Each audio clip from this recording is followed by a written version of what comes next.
Hi, to end off this year, I thought we'd look back at the most disturbing Reddit posts of 2022. Thanks to all of you for following the channel and helping it grow. I hope to see all of you next year with even bigger projects. Thanks for watching and take care.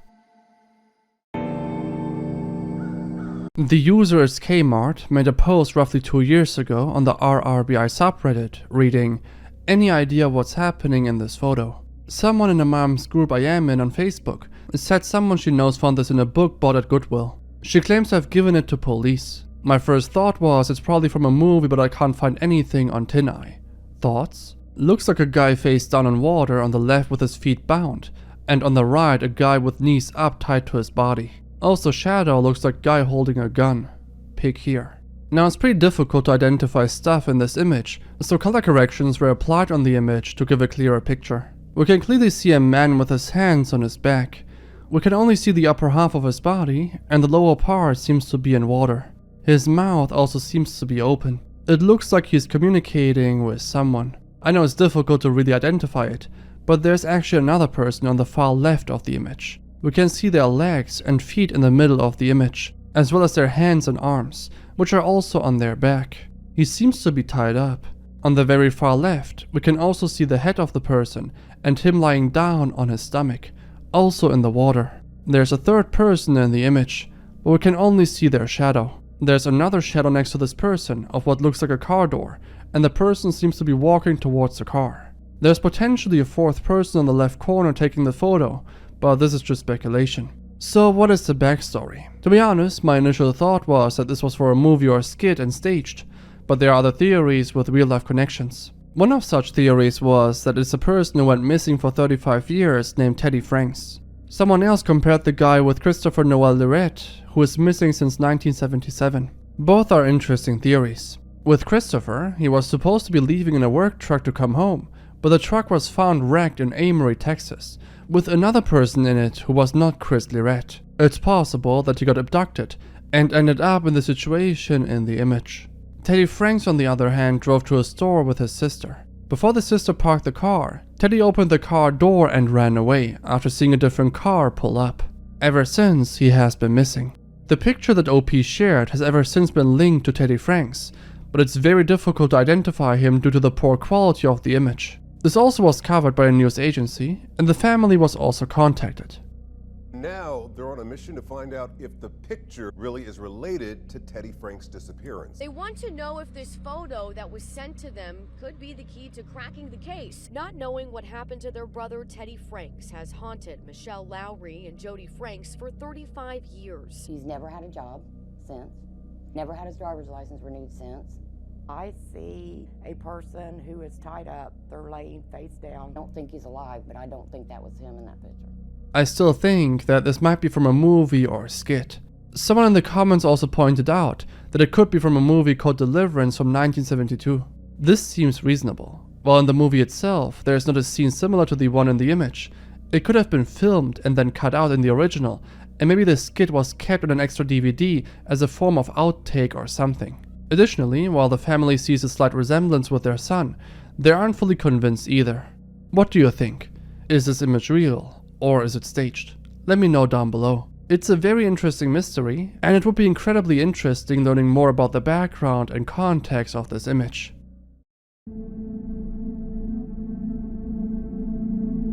So unfortunately, while I was looking into this topic, the subreddit has been unsurprisingly banned off of Reddit, but I managed to grab a few screenshots. This will be only a very short coverage of the subreddit for obvious reasons. Before we start, what even is Hybristophilia? It describes an attraction to those who commit crimes. In some cases, this may be directed toward people in prison for various types of criminal activities. The posts in the subreddit are very odd. It honestly almost seems comical. Before we start, let's have a look at the subreddit's description. It reads, Hybristophilia is a paraphilia defined by the romantic attraction to a partner who has committed an outrage or crime. One post is from a user that asks whether it is wrong to like Brandon Tarrant. Unfortunately, I can't go into specifics as to who this guy is. If you don't know, maybe look up the name. Anyway, she continues with the following. I know it's ironic for me to post this in a subreddit that is mainly consisting of girls and boys attracted to perpetrators, but I've talked to my friends who have crushes on Dylan or Eric or other perpetrators, and I tell them that I like Brandon Tarrant, and I get shamed for it, so is it wrong of me to like Brandon Tarrant because of his crimes? While this is already really weird, the reply under this post is even more worrisome. I agree with everything you said about Brandon. I'm not just attracted to how he looks, I also think that he's a hero. She even goes so far to say that she can sympathize with what he did, and that he isn't in the wrong for doing it. Others even say that they would like to send letters to him and stuff. It's so unbelievable to read, I'm honestly speechless. Then you also had this one post here that was cross-posted, which is kinda cringe, but okay. There are a few more posts, but they pretty much are all the same. Mostly young girls admiring people that committed crimes and even justifying their behaviors. It's just really frustrating to go through, to be honest. This one was recommended by a viewer on my subreddit, and it is really disturbing. The post reads, Russian digs out a camera out of his eye on YouTube. It's a channel of a Russian who believes he has cameras in his eyes. In 2 of his videos that are public on YouTube, he tears into one of his eyes with various tools, tweezers and syringes, and pulls out the sclera of his left eye piece by piece. The disturbing part is how calm he is about the whole ordeal, or how you can hear a small kid in the background, meaning this man probably has family to care for. Trigger warning, this is some seriously stomach-churning stuff. He definitely was not exaggerating. The video is so gross that I won't put you through it. He is pulling bits of eye out. I sadly cannot understand the language, but it seems to be a man struggling with his mental state and seems somewhat paranoid. He is convinced that there are cameras in his eye and tries to dig them out. In his newer videos, we can see that his eyes are healthy, so he somehow did not cause permanent damage to his eyes. He has a VK account, and the description of his profile reads, I can't stand how it fries my eyes. And this stone is what my eyes are ready to arc out of my native place. Someone please help me. That's a very rough translation, but you can clearly tell how much he is struggling mentally. With oddities like these, they are likely to be discussed on forums as well. On 2CH, someone shares a lot more on this person. Here's a rough translation. It reads, a Ren TV lover from Perm named Alan, that's the YouTuber's real name, worked as a Cerberus guard until he went nuts. Everywhere he began to imagine agents of the State Department who tried in every possible way to track down the Permian in order to give it to aliens who would conduct experiments on him until the end of his life.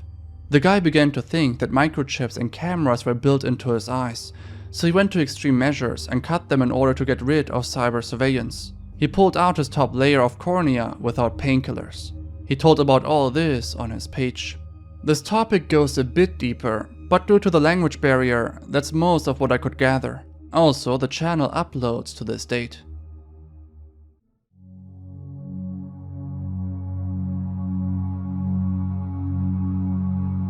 I saved this one for a long time, since I never was able to cover this in a full video or in any other format. A user that goes by Poisoned by Mom made 2 posts on the Off My Chest subreddit. This first post dates back 9 years ago. It reads, My mother has poisoned me. This is a throwaway account. Ever since I became an adult about a decade ago, my mother has been against me moving out of the house. I finally got a job as a line cook 3 years ago. My mother and rest of family, which includes my sister and father, has been against it, mainly saying that such a job cannot sustain me, which was true. They also said that I would hate working, which turned out to be false. About a year and a half later, I quit due to health reasons. The following spring, I got a new job as a computer programmer. While they seemed supportive at first, my mother and sister I lived with gradually became hostile. Eventually, I moved out of the house. About a month later, I lost my job, and about 3 months later, moved back home. Everything was cool at first, but as I was getting calls from recruiters and going to job interviews, they gradually became more hostile again, accusing me of being distant and not caring for them. However, they seemed to be very controlling and hateful of the fact that I wanted to move out and wanted a decent job. So last month, I finally got a job as a programmer again, but this time it was out of town. I had just enough money to relocate to the new city. They became very hostile starting a few days before I left, accusing me of not loving them, of hating them. On the day before I was scheduled to leave, my mother gave me 2 of the styrofoam ramen noodle cups and tore that cardboard covering that normally comes with it and threw it away. I was suspicious that they would try to sabotage my life, so I was careful in not trying to anger them. She gave me a few more food items, which I didn't use, to take on the trip with me. When I arrived at my new city and entered my hotel room, I chilled out. I was to go to work the next day, so after the first day at work, I ate a cup of ramen noodles and felt ill. I knew that feeling because my sister fed me something that made me feel the same way in late 2011, which I then assumed was because of my recent illness. I felt weak, lightheaded, and short of breath. I drank water to make me feel better, because that's what I did last time that happened to me. Over the week, my mother kept calling me, making sure to remind me to eat my ramen noodles. I was short on cash then, waiting for my first paycheck. I never told her that I ate it. I suspected then that I had been poisoned, and after doing some googling, believed it was cyanide. Now, that is something that you should never have to think about, that your own mother would do that to you. So I resisted that thought, because I simply could not bear to think that. So I went to cyanidetest.com and ordered a kit, and I tried it. Now look at the graphics and the video on this page. Now here are the results of my test. I guess I'm going to have to call the cops, and I will never speak to my family again. Now attached to this post was a website and an Imgur link. He basically bought a cyanide detector off the website. According to the test, the food was indeed poisoned by cyanide. Regardless, it's still strange that this Reddit user knew that the food was poisoned in the first place, especially by cyanide. It could have been any type of poison, so how did he exactly know? He said he did some googling, but that's pretty vague. One user named Fembot also pointed this out. And to give Poisoned by Mom credit, he was responding to questions, which is pretty rare to be honest. Usually, OP will never provide anything after the initial post. His response reads as follows. I didn't know what it felt like. All I knew was that this was a familiar feeling. My sister fed me stuff that made me feel the same exact way earlier. And I suspected that it was poison since I had just finished a bowl of ramen noodles. I then googled it, realized that the symptoms matched cyanide poisoning, did more research on cyanide poisoning, and then ordered the test kit. I still wasn't ready to totally accept that I was poisoned, and was hesitant to go to the police just in case I wasn't poisoned. I'd say that this explanation makes sense.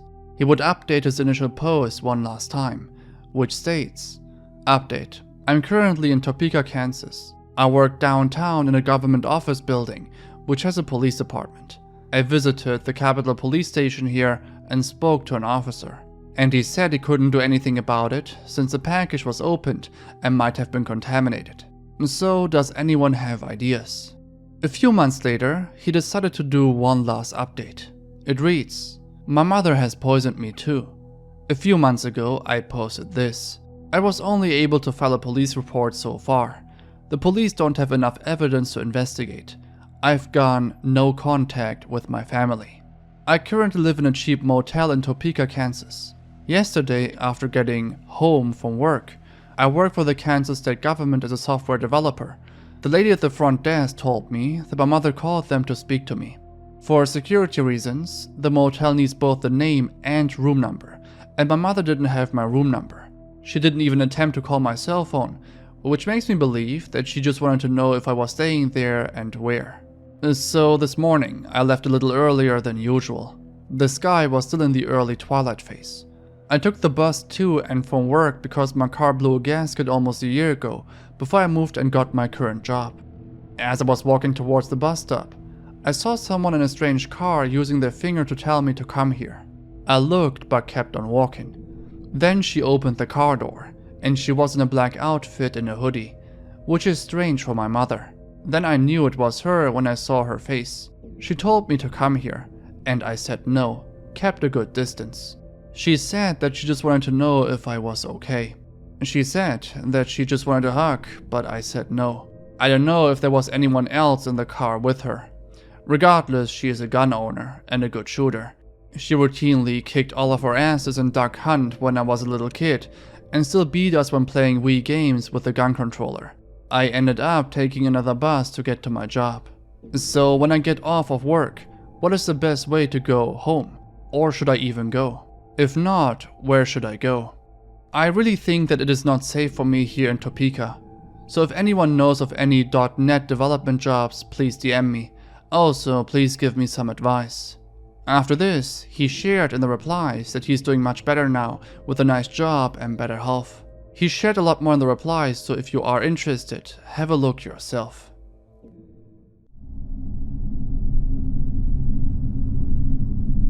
Cash22 is probably one of the most disturbing users I've seen so far.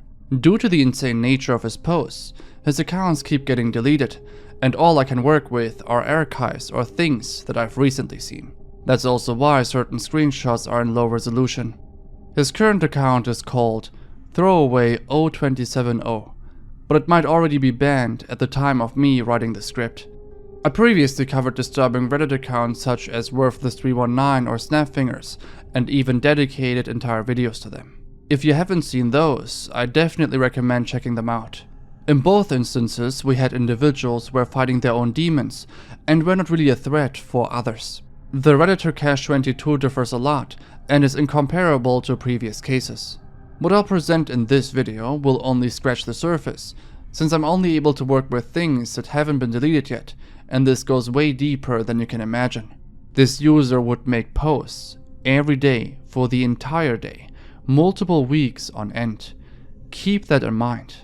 This initially caught my eye when someone made a post on the subreddit Cursed Comments. It reads, "Cursed account. He's dead serious, I know it.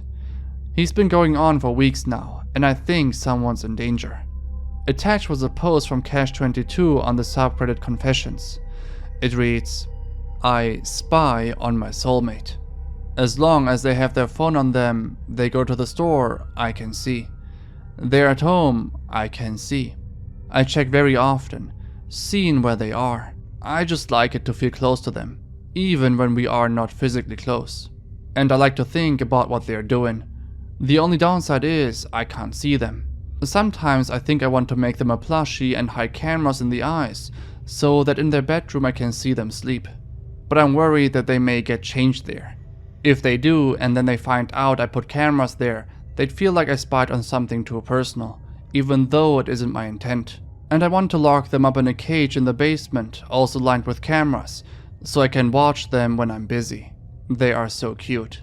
Trust me, this isn't even scratching the surface. Let me show you what I mean." In the next one, he shares his intention as to why he wants to cage her. It reads, "I wanna study my beloved, so I can make a cage perfectly suited for them, so they'll develop Stockholm Syndrome in there, while listening to songs with messages about love and kidnap and romance all in one, all the time, and come to see them and be nice to them, and care for them, protect them for love." His next few posts continue in this fashion. In this one, he shares the following. "I wanna keep my partner locked up in my basement. I begun cataloging my partner's interests and aesthetic choices more than usual because we started making plans to move out together because I want to make a safe haven for them in the basement. I'm not going to lock them up, against their will, and of course we're going to share a normal bed together like any couple. I know which carpet they have in their current room, their favorite brands of consumables, the media they're a fan of, to buy merch for them, and their favorite plushies. Just to keep them safe from the outdoor world if I have to go away to work and cannot bring them. I would love to hire them eventually, so we don't have to be apart, but I kinda have my business on the back burner right now. It's not very big, active. Let them stay in their log safely with cameras, so I can be sure they're okay, and they can have fun while being safe. They can text me too, keep their phone and everything. I'm not interested in controlling their entire life. I know it's probably weird, but I just want to keep them safe to the point where I think about this almost constantly." He pretends to already be in a relationship with her and calls her his girlfriend and claims that they started making plans to move out together. It is implied by other posts as well that he's in a relationship with her, which seems unbelievable and the talks of a maniac, but there could be some truth to it. He may play a character to appease her. This is exactly what he claims in the following post. His ramblings continue in this fashion, but this time a bit more extreme than before. The next one reads, I have a strong desire to kidnap my partner. I can't sleep sometimes because it bothers me that they are not with me. Whenever they do anything where I'm not there, I don't stop them because I respect their autonomy. I have the urge to just lock them away from the world in a containment, room, chamber, cage, so that I can always have them to myself. When they tell me about things they want or enjoy having, my brain sometimes drifts away to thoughts of how to implement those things in my own space, and so that I could hold them captive here in a way that would be least painful for them. I'm not saying I'm going to do it, but I'm obsessed with the idea. It's constantly on my mind and hard to ignore. But I don't want to do this to hurt them, just keep and protect them. He says he respects her autonomy, but at the same time wants to lock them up to keep them for himself. This thought process doesn't exactly line up, and it continues with the next post, which reads, I have a scrapbook filled with pictures of someone and cages I want to put them in. I have a scrapbook filled with pages of photographs of someone, pictures of their wardrobe, their bedroom, their favorite toys, their favorite things. Made a mood board collage about them, and I'm working on a cage inspo page for inspiration for if I hypothetically made a cage to keep them in. You know, because I want it to be cute as well as personalized, and visualizations really help me imagine. He's truly obsessed over his alleged girlfriend. The next post further illustrates his thought process and his feelings. It reads, I'm extremely obsessed with my partner. I think about them all the time, to the extent where it's hard for me to sleep or work when they're not there because I think about them and the things I'd like to do with them so much. I've had a crush on this person for over a decade, and I'm happy that we finally started dating, but I feel like it's making me go insane. I constantly think about locking them up. I feel ill when they're not talking to me, especially when they are awake. I feel an intense need to protect them. I hate their friends. I hate anything that keeps them from me at any point on either end. I want to marry them so badly, but we haven't even been on our first proper date yet, despite being an item for months now. They told me they weren't really into the idea of marriage, but another time I accidentally referred to myself as their husband instead of boyfriend, and they ignored it, so maybe they are more open to it. I don't know, but either way it's something I think about constantly. I mostly showed you the most interesting aspects of his post history so far. However, he made a lot of posts talking about random things as well. It makes the impression that he uses Reddit to vent about anything that comes to mind. He also shared a bit more personal info regarding his alleged relationship with his girlfriend. Here he states the following. I have the urge to continually lie to my partner. Before we were dating, I worked in the entertainment business, so to speak, and my partner used to hate me to the point of helping publish something about me that really damaged my career. They don't know that I'm the person this happened to because we were both very young at the time and I look markedly different now. I plan to tell them eventually, because it's not a secret I can keep forever for multiple reasons. In preparation for telling them, I have the urge to make up randomly slightly bad things about myself to test their love or make up hypotheticals. Like I told them I'm socially awkward both due to this and to excuse how much I think about them and worry about them. But I'm actually not. I mean, reading people was a big part of my job during childhood, and it's not very common for people to work in that field as young as I did. I also create hypothetical situations. For instance, if I kidnap you quickly, do you think you would surrender to Stockholm Syndrome versus what if X kidnapped you? For the record, I'm not gonna kidnap them. I also assure them of things like that I would still love them even if they were disfigured, etc. Is that bad? Like, I haven't actually told any concrete lies that aren't subjective, even though I sometimes want to because I care about their future, but I still feel dishonest sometimes. But it is true, I'd love them no matter what. I've been pursuing them for around a decade and think of them pretty much constantly. I don't want to upset them ever. In the next one, he describes that he fakes illnesses purely for attention and to get away with stuff he said or did. He also says that he plans on making himself sick for real this time to get attention from people and also profit off of it. While this is pretty crazy so far, Cash22 adds an additional layer to his obsession. Here he states that he wants to eat his alleged girlfriend to have a part of her inside of him. He says that he won't eat her and that it's just his imagination and blames it on his diet. He previously said that he would do a 40+ day fast, but this still doesn't explain the urge to eat your girlfriend. This obviously has nothing to do with his fasting. He's obsessed with her to the point of wanting to have her inside of him, so he doesn't need to worry about her not being with him. He's obsessed over the idea that she might not be there all the time for him, which makes him insane. Here are more posts of his to further support this argument. This one reads, "I wanna cannibalize my soulmate. I look at my soulmate and I just wanna eat their flesh and drink their blood. They are so cute to me. I wanna be closer to them. So close. And what's closer than having them literally be a part of you? I'm not saying I'm gonna cook them or something. I'm just saying I think about it a lot. Blood vial necklaces are romantic, and so is kissing, so drinking the blood, and making out with the wound is just elevated romance. The whole thing is really just like being one with someone. I think it's cute." I know this could be a troll, but he made posts like these every day for the entire day and went on for weeks. This either is one of the most elaborate trolls we've seen, or we have a genuinely disturbing individual who shares his open thoughts about his victim.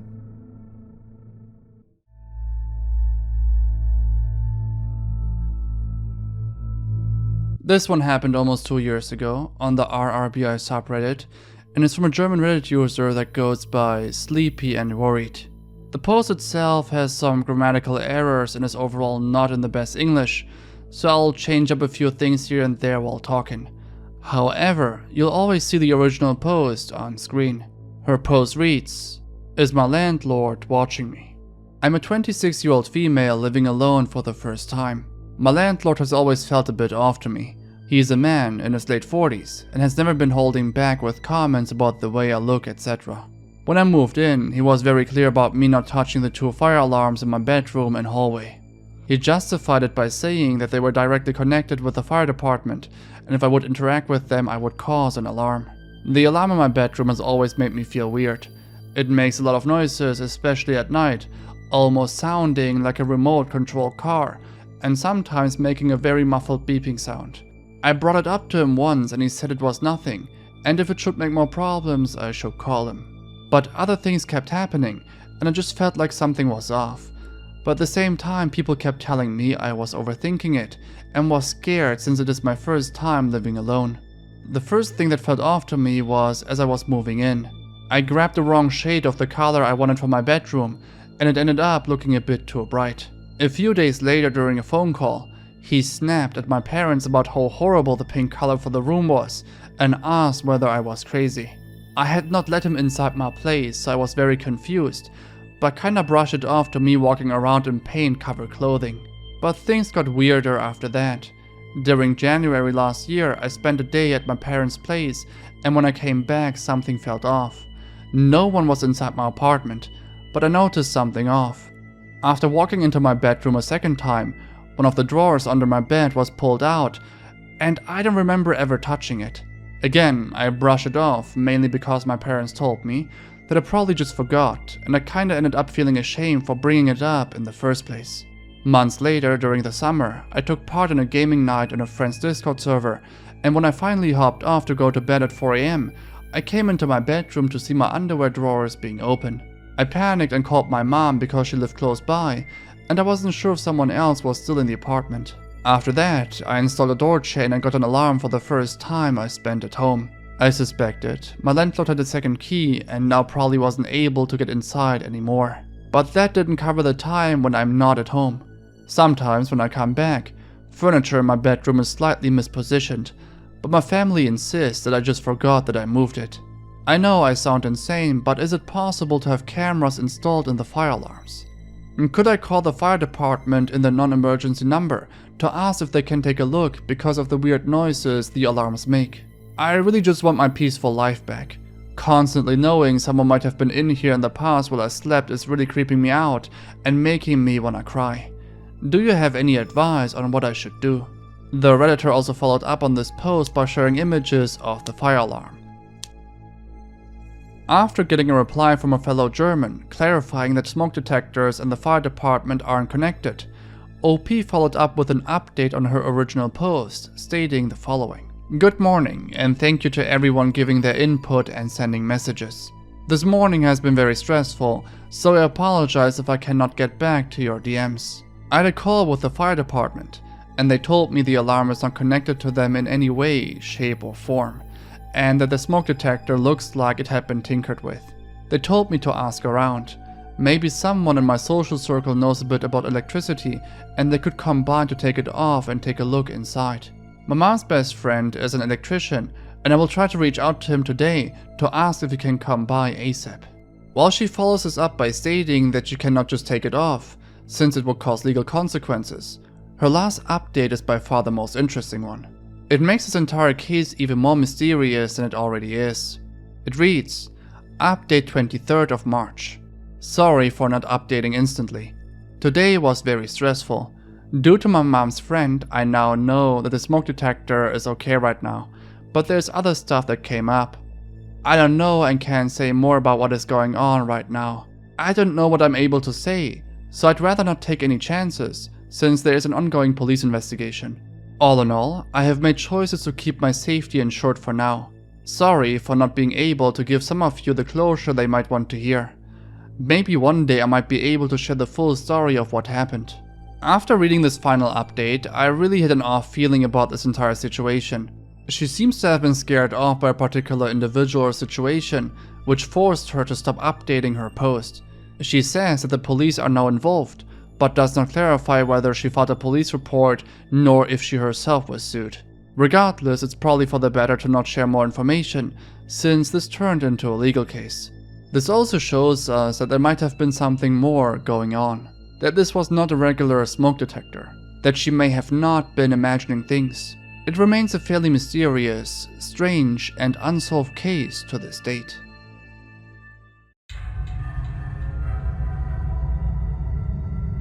Now, this is a subreddit that I stumbled upon while doing research on the user Cash22. The subreddit Obsessive Love is full of disturbing individuals. While they aren't on par with Cash22's posts, they still are definitely unsettling. The subreddit contains a description. It reads, This is a subreddit dedicated to yandere content, mostly stories from personal experiences, or just casual conversations.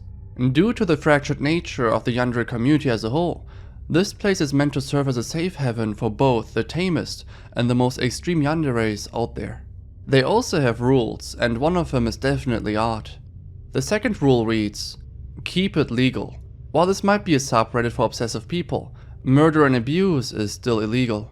While I personally might not shun you for it, the police will disagree. And getting into legal trouble is a prime way to get the community shut down by Reddit. With a moderator like this, you can probably imagine which type of individuals they will attract. Let's take a look at a few posts. This first one reads, What can I do? So I've been thinking and like, do you guys have any methods on getting their attention without illegality? Last time I tried, I donated to their Patreon only for them to remove my pledge like a sissy. Then again, I said something kinda alarming, so that was my fault there. But what else can I do? Try to contact their followers? I have nudes of them. Should I send him the nudes? Or should I send mine? Because I've done that, and that usually gets him interested. I know his dad and mommy's info too, like all of his information. I don't want to do anything mean, but at the same time, I like seeing him all flustered and annoyed by my little antics. It's like I'm his antagonist, a cartoon anti-hero type deal. He's so cute, I just want to cuddle him to bake him bits and tease him. I like being a menace. It's been like what, 4 years now? Since 2017. That's how long I have been attached to him. Others on the sub express how hard it is to deal with this mindset. One user writes, Being obsessive isn't a phase. So I was listening to some yandere obsessive love songs in a playlist my boyfriend made for me. I started looking at the comments, and I noticed an alarming amount of people who commented things like, Throwback to my middle school yandere phase, yikes.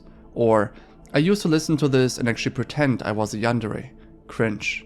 While I understand that younger people want to be like the things and characters they find interesting, it also really upsets me to see that the way I am and the part of myself I've been studying for years can be grouped in with people who experience it as a simple phase. And then there's also the whole topic of romanticizing mental illness as well with this, how it's seen as cute to be crazy and obsessive. I don't know, it just very much upsets me that something I mentally struggle with every day, that can be extremely debilitating on my mental and physical health, is just seen as a phase to a huge group of people. It makes sense. Certain people are afraid of losing their partner, which makes them obsessed over the idea of not losing them, doing what's necessary to keep them. While this is an understandable thought process, a few people take these to the extreme end. Constantly cyberstalking your beloved, being fueled by jealousy and anger if a different person approaches them, and so on. Other posts on this sub are mostly of people venting about how much they love a certain individual, which doesn't seem too bad on the surface. However, one individual is definitely more disturbing than the rest. They go by Corruption Fan. While their account got banned within 24 hours, I managed to screen grab a few of their posts. The first one reads, "I have a strong urge to R-word my beloved so they know that the rest of the time I'm so nice to them compared to how I could be, so they both don't want to leave me because they are scared it will happen again and because they know how much I could protect them if they know I'm capable of that." That's obviously a very disturbing thought process. In the next one, the person shares the following. "I want to hire my beloved once they start looking for a job and move them in with me when they start looking for a house. This way there won't be anyone in their life above me and I can have their cuteness to myself and they'll do whatever I say. They are so adorable to me and I think about this so much." Now they made even more posts, but I can't read them out due to their sensitive nature. I mean, Corruption Fan got banned within 24 hours for a reason. This subreddit is very similar to a different one called r/yandere, but Obsessive Love seems to be less moderated. Anyway, if you've made it this far, you clearly seem to like what you're seeing, so how about you sub to the channel? Thanks. Carl H. This one is probably the most popular case out of everything in this list, and was covered by other YouTubers like Nextbo. Carl Harold, or also known as Carl H on Reddit, was not only known for his very sinister crimes in real life, but also for his helpful and friendly online persona. Carl created a subreddit called Carl H Programming, with the purpose of teaching beginners and advanced coders how to program. His classes were all for free. Coding is a very difficult skill to master, and someone offering so much valuable resources and knowledge completely for free made most people appreciate what Carl did. Carl was in fact so well liked that he even received the Redditor of the Day on the 26th of July 2012. However, it is important to note that he also offered private lessons, where you charge up to $70 per lesson. Around 2013, Carl suddenly stopped posting. There also was a lack of activity on his other social media channels. Finally, there was an update on Carl. Something that nobody would expect based on his online persona. 32-year-old Carl Harold was charged with producing and distributing CP. It was not only one case, he was charged for multiple cases. The victim was a 9-year-old boy, which he abused, photographed, filmed, and then distributed to others. The boy was tortured and sodomized on camera. In total, he held the child captive for a duration of 8 months.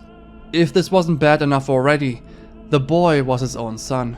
His son was never enrolled in school, never received normal immunizations, and never had unsupervised play or outings. Carl had a partner named Charles Donovan, who participated in the same ordeal. Charles was charged for the same crimes. On Reddit, most people couldn't really fathom the news. However, the news were undeniable and the evidence was stacked against Carl. Admiration for his work completely stopped. People were furious, insulting him in numerous comments on YouTube, even on his own subreddit. Carl was supposed to be extradited to New York, but was found dead in his jail cell. He took his own life. His partner Charles was sentenced to 56 years in prison. As for the son, the information about him is pretty much non-existent. He should be about 17 or 18 years of age right now. Hopefully he had some sort of recovery, both mentally and physically, but it's obvious that he'll be scarred for the rest of his life.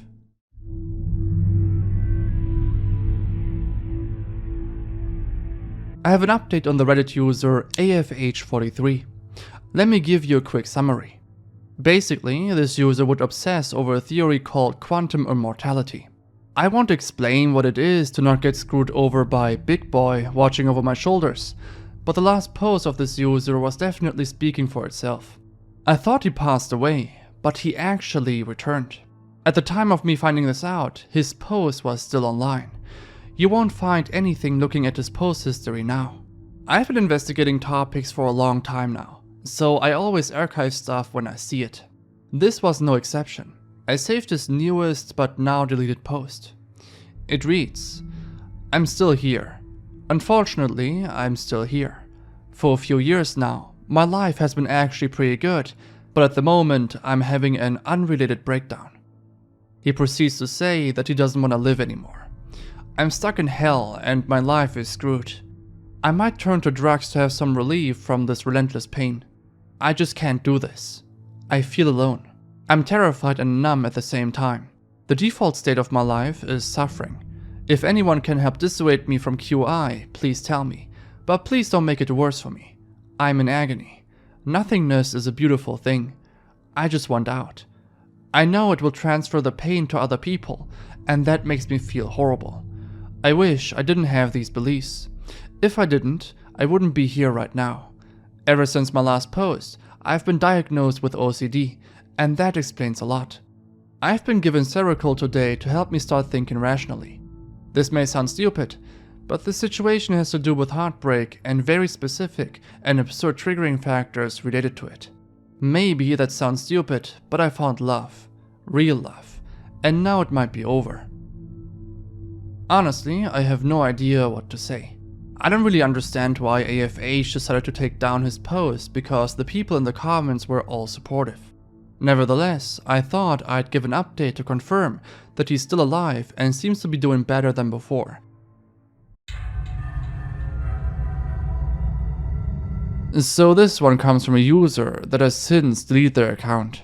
It's a wild story that also has its backstory, but one thing at a time. Let me first read out the post.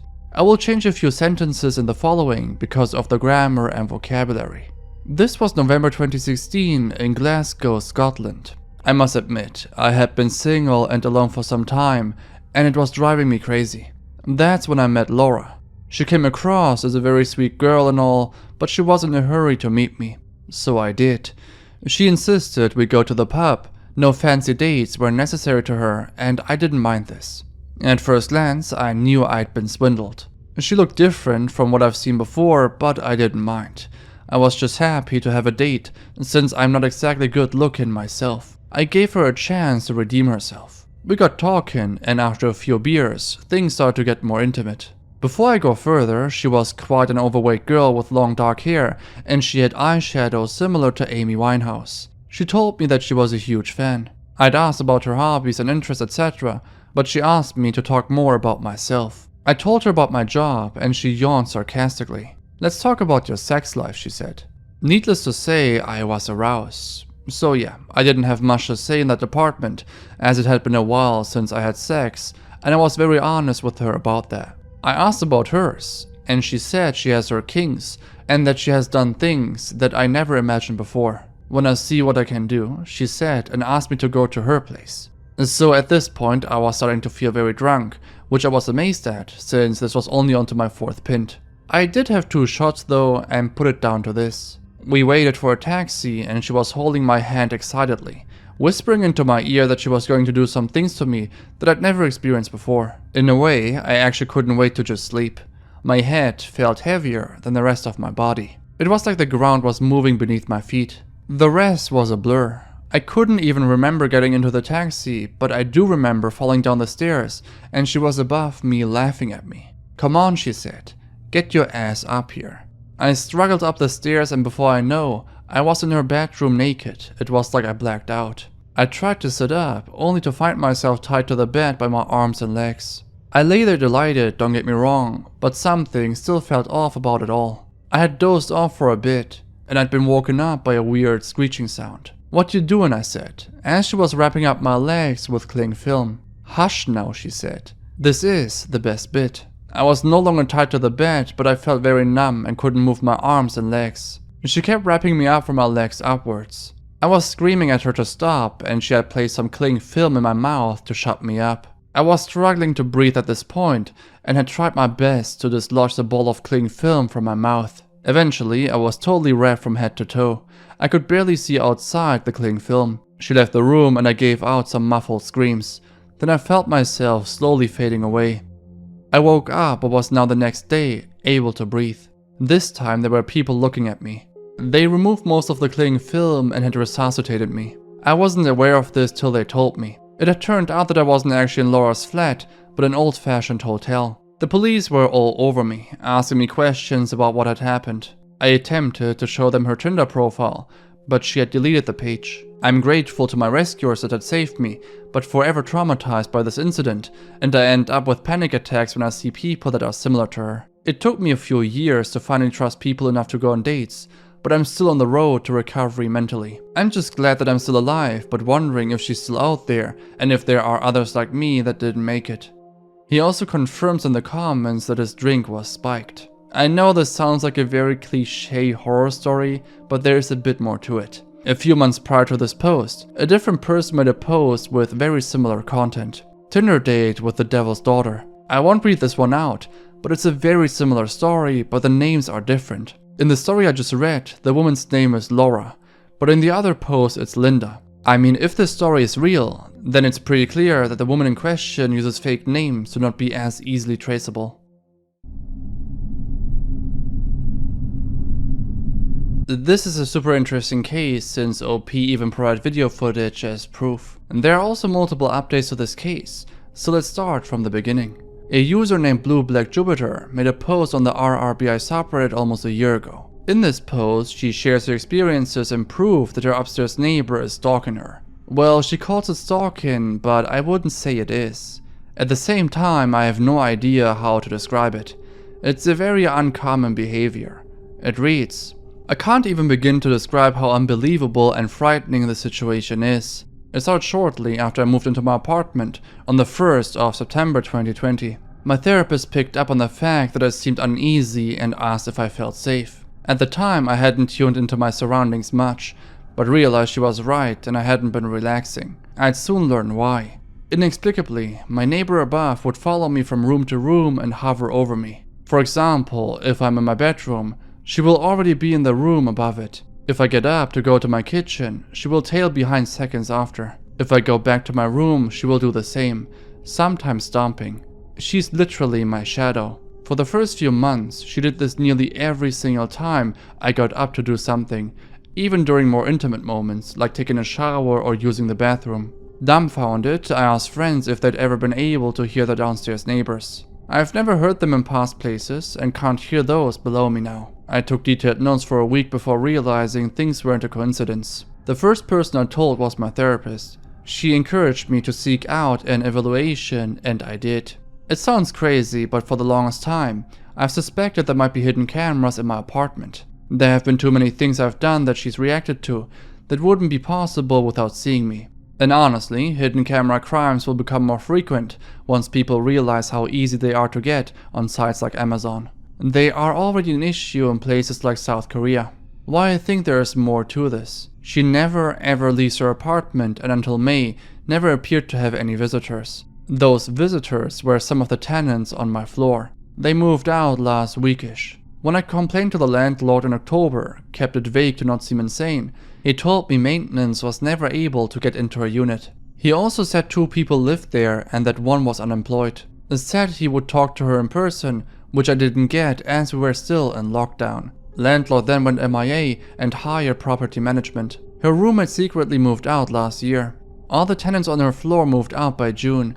All units in the building are in September leases with the exception of one. One of the tenants on her floor had a roommate who appeared to move out during the middle of the year. Someone left a bottle of bleach square on my doormat. I suspect she might have done it. I cannot hear the tenants below me and I could barely hear those next to me before they moved out. The only sounds I really hear from my upstairs neighbor are her stomping, smoke alarm, and when she first turns on her shower. This isn't an insulation problem. Never got a signed copy of the lease. This has caused me a significant amount of fear and exacerbated my medical issues. I have lost months of work and I've spent nearly a quarter of my lease living with friends. This is a very strange situation, and given how folks in my periphery have behaved, I believe someone knows something. I can't keep quiet about this any longer and fear she might do this to someone else. I'm hoping that by sharing the story, the community might be able to help me with the following. Identify places where cameras can hide, detecting different types of cameras, Wi-Fi enabled, SD card based, etc. Any help with this would be so appreciated. Thank you for your time.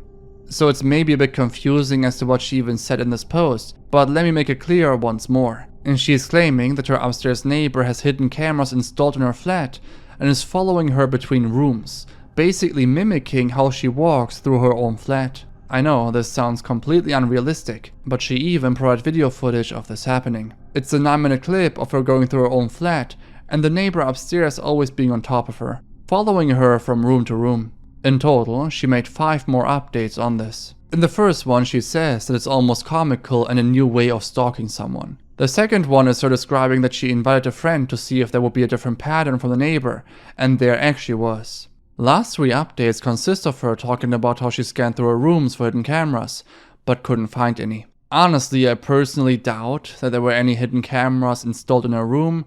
I think the upstairs neighbor was just listening to her walking through her rooms and following her maybe, and that's about it. It also may just be a coincidence. Only way to really find out would be to directly talk to her, but according to other comments, that doesn't seem to be an option, since OP even said that she took her to court, but was unsuccessful. Now, this one's really crazy. It's a really short post, but definitely seems real. It reads, "In February of 2012, I went to visit my grandfather's grave for his birthday. His passing was a really hard thing for me to deal with, as he had passed away in March of 2011 and was still very fresh to me. I was kneeling in front of his grave with my head down, mourning and crying, when my body went into full dangerous close by mode. I looked up to see a man running full sprint from the woods surrounding the cemetery, and forced myself to get to my truck as quickly as possible, without the man getting close to me. By the time I made it to my truck, he had gotten about 50 feet from me. I jumped in and locked the door, much to his apparent displeasure. He threw his hands up in a huff like his favorite team had just lost a football game. I started the truck and started to drive out as fast as I could, but not before driving right past him. I didn't break eye contact for a second, and neither did he. And so I got a really good look at his face. Cut to a few years later. I'm at work bored and decided to download an app that had a ton of paranormal, cryptid and UFO articles. As I was browsing through the serial killers, I came across one that made my heart drop. Israel Keyes, most known for taking the life of an underage girl in Alaska, dismembering her body and dropping the pieces into a frozen lake. He would bury the kids in places long before he ever committed the crimes.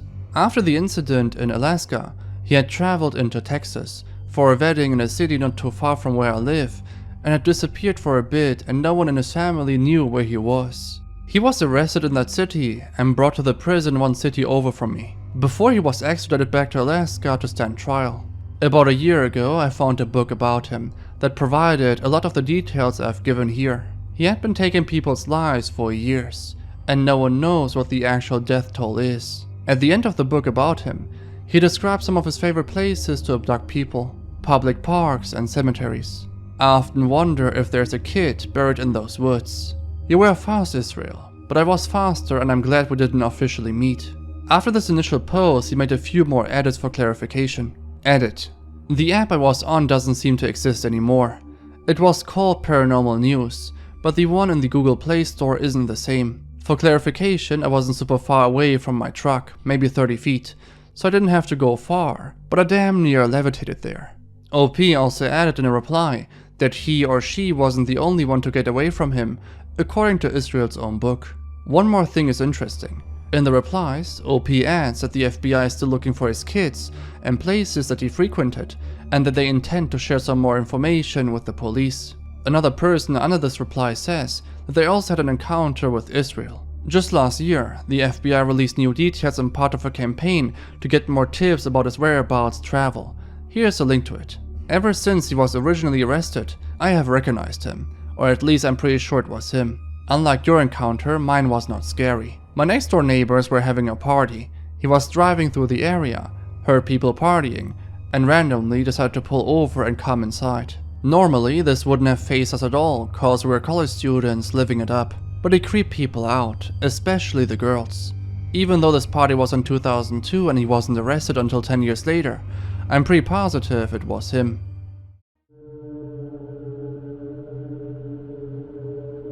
So this one comes from a user named CoolMom81. It reads, "I had gotten out of an 8-year abusive relationship and met someone on a popular online dating app. To be honest, I wasn't looking for anything serious, just someone to go watch a movie or have a drink with every now and then. I had 2 boys and was happy and living a peaceful life on my own after going through hell. So I meet this guy who is just a couple years older than me, and he had turned his life around. When he was younger, he used to be in gangs, and now he was into working out and staying really fit and doing family stuff. I guess you can say I felt protected by him. He was a hard worker, self-sufficient, had a son, and he loved going to the gym every day. I myself had kind of a crazy past, but overcame, and so we seemed like a good fit. We would go to dinner, movies, normal dating stuff, but he eventually wanted to spend more and more time together, and I was having trouble giving up all my free time for him, and he would get angry about this, like really angry. After being with a controlling, possessive asshole for so long, this was obviously a red flag, and after 3 months, I told him I didn't want to see him anymore. He said he needed to confess something to me. He admitted to me that he was using steroids, and that was the reason for his mood swings. He cried and said he was sure that was the reason and was willing to stop if it meant he could have another chance, and I obliged, but only under the condition that we remain friends. Things were okay for a while. We saw each other maybe every other week, and he started wanting to see me every week, to which I told him that I was not interested in being anything other than friends at the moment, since I was not ready for a relationship. He tried to talk me into giving him another chance, but I just didn't find myself interested in him in a romantic way, and so I insisted that we just be friends.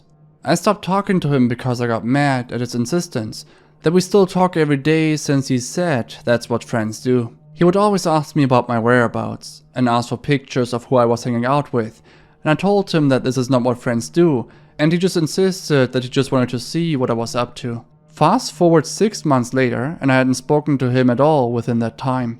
I was happy and living my life, and on one particular night when my youngest son was at his dad's, I went out to a local bar with friends. My oldest son, who was 13 at the time, was home alone, so I left a little early to make it home around 10 PM. I lay down in bed and go to sleep. So a little info on my living situation.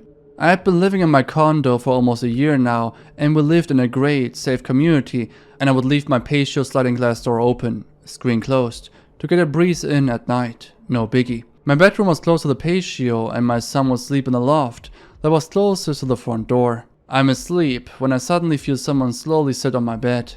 I'm laying in bed, wondering why my son would come sit on my bed so slowly. He wouldn't. I turn around and it's not him. It's Mario, not his real name, laying down in bed next to me. I sit up and ask him how he got in. He's not answering me. He says, "I needed to talk to you."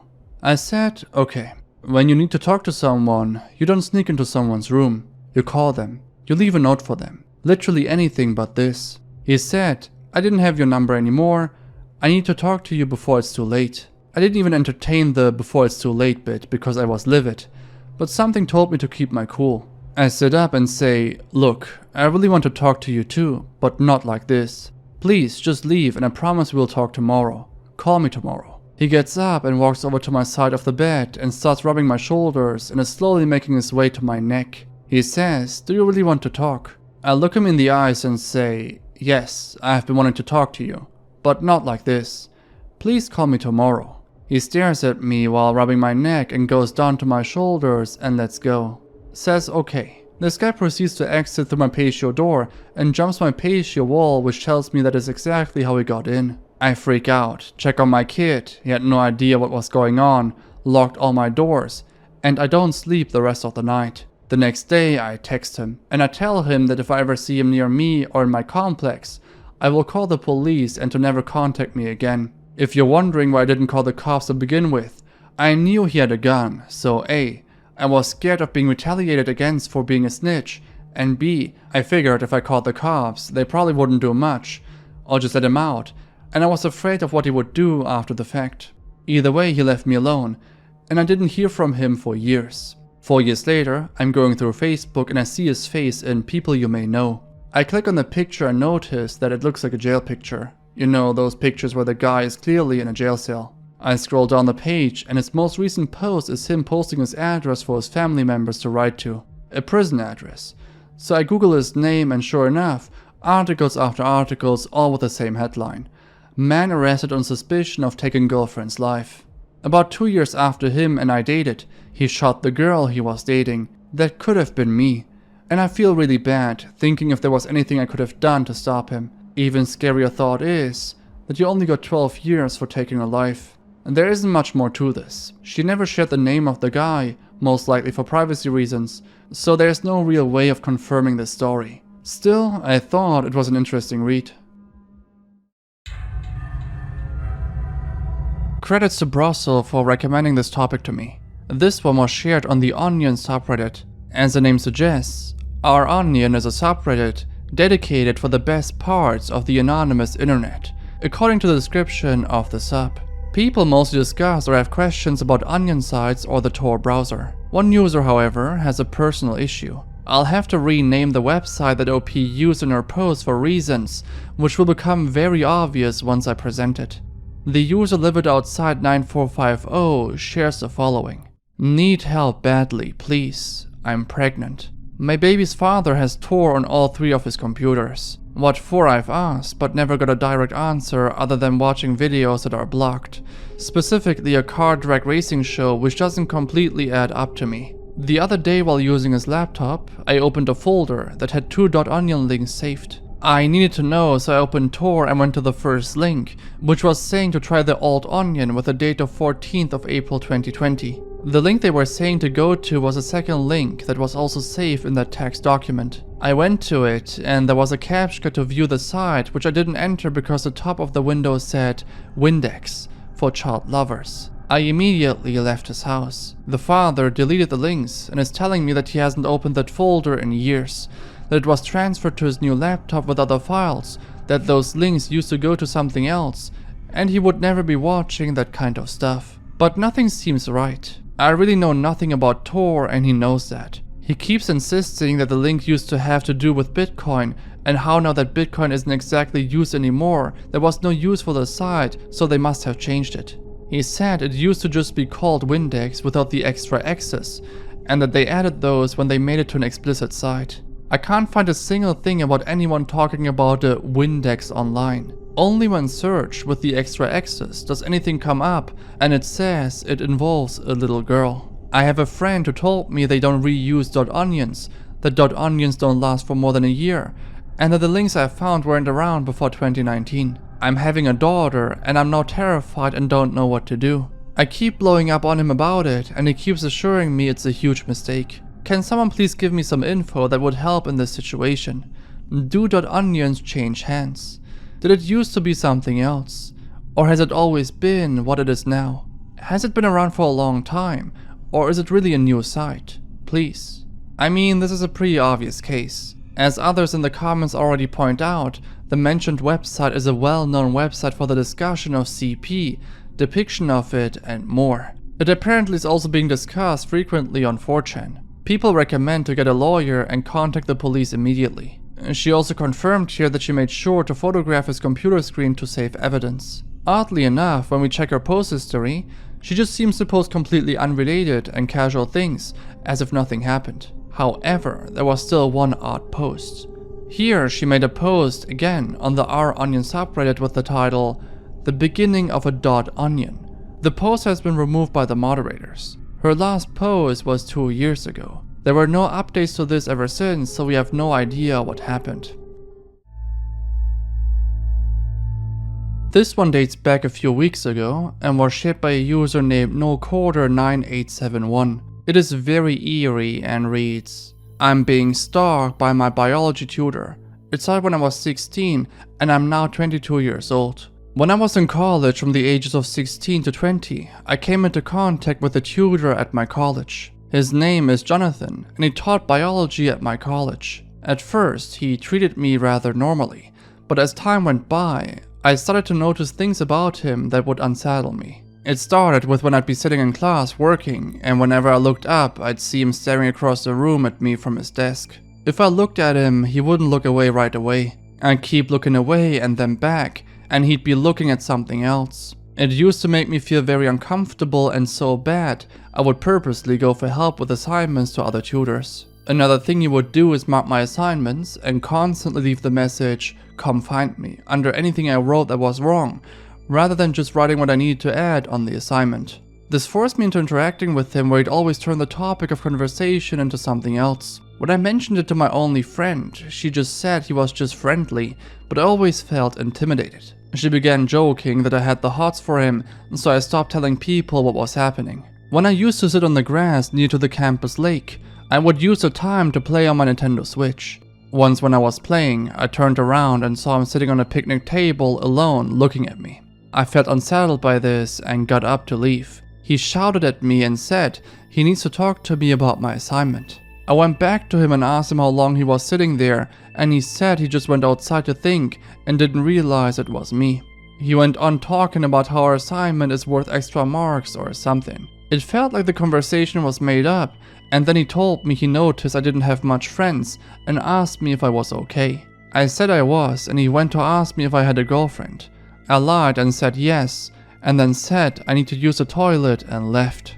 After that, it was very obvious to me he was attracted to me, but I found him very creepy and didn't know who to tell. I made a Reddit post and the people said I was probably making something out of nothing and blamed my anxiety and told me to get therapy. I tried to dismiss everything I was thinking and didn't tell anyone that I felt I was being harassed. Whenever I was at college though, there would be occasions I'd look at him watching me. It made college into a nightmare for 4 years straight, and I had nobody I felt I could talk to about him. There was a very uncomfortable situation for me once in one of his classes, where he taught a lesson about how livestock animals are artificially inseminated. Without me getting into graphic detail in this post, he talked about milking them for their seed with a gloved hand. It was nothing out of the ordinary for our class though, and we were given assignments as part of our course anyway.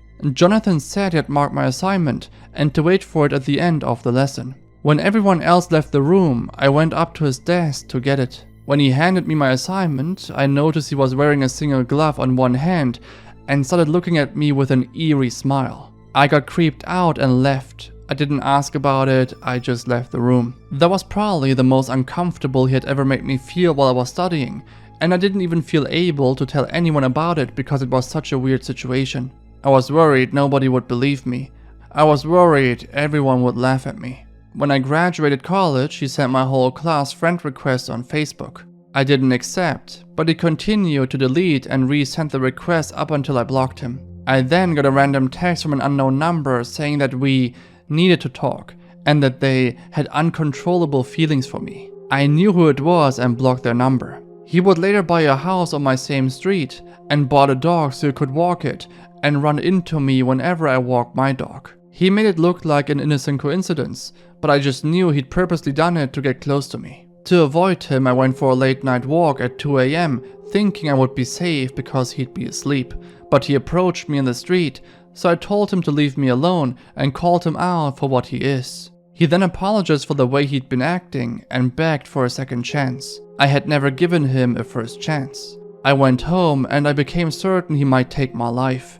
That is when I told my parents, who contacted the police, but they couldn't do anything about it because I had no evidence of any of these situations taking place. It was at least on the police record now though, and my parents started paying towards rent so I could live in a different area to feel safer. Once I was renting in a different city, he sold his old house and bought a new one there. I then moved and started renting somewhere else and he was stuck with the house he bought. Even to this day, I feel like I have to keep looking over my shoulder. I'm not a very tall guy, 5 feet, but he's over 6.5 feet tall. He's an intimidating man and every time I see him, it runs chills down my spine. I'm too scared to even have an online dating account or social media. I'm planning to move countries soon so I can be rid of him once and for all. I won't say where I'm moving just in case he finds this post. I doubt he would, but better safe than sorry. Interestingly, after this post, OP never followed up with anything. Not even a reply under this post. But the way this post reads, it seems highly authentic even though he obviously didn't provide any evidence, which is totally understandable if the story is real. Trust me, this will upset you a lot. So this is actually something that happened on Facebook, but it went pretty viral on the subreddit Shit Mom Groups Say, and it's an insane case. So OP was in a Facebook group with a person named Sandy, who shared an image of her son. In this image, the mother shares that she doesn't know what to do and wonders if she could go to the ER, since her kid is crazy and they have wooden floors. What does this even mean though? Well, she's saying that she's not responsible for the bump on the kid's forehead. Things escalated very quickly from here on onward. The next screenshot is her detailing that her son passed away. I'll read out the entirety of this, since this is crucial for the next few minutes. Unfortunately, I trusted a mummy group and asked for advice for a time that my baby got hurt. He got a bump on his forehead, one time from falling. And I posted again today how he passed away, and I wanted to see if anyone could help me edit photos. One person from that group brought up the fact that I posted him once, saying he got injuries and went and posted on another group that I probably abused him and I probably was the cause of his passing. Everyone knows how much I loved my kid. He was my blessing. He was my motivation to keep going. He was a very energetic boy who loved to run and jump and be very active, but he got hurt a lot. But I promise you guys, I never hurt my kid. I never abused him. But because of his injuries and me asking for opinions, now a lot of people think I was the cause of his passing. And that is hurting me so much because I literally just lost him a day ago and this is happening. I'm taking a break from social media. This is too much for me right now. My baby's gone and I'm hurt so much, and now I'm dealing with threats and being called names. Thank you for your understanding. Please continue to pray for me and my family in this difficult moment. What the hell was my first reaction seeing this? How did an image of her kid with a bruise after falling end up with him shortly passing away after? Besides this, the message itself also doesn't make any sense. She says she unfortunately trusted a Facebook group when her child was injured. But how are you gonna blame a Facebook group for the passing of your own child?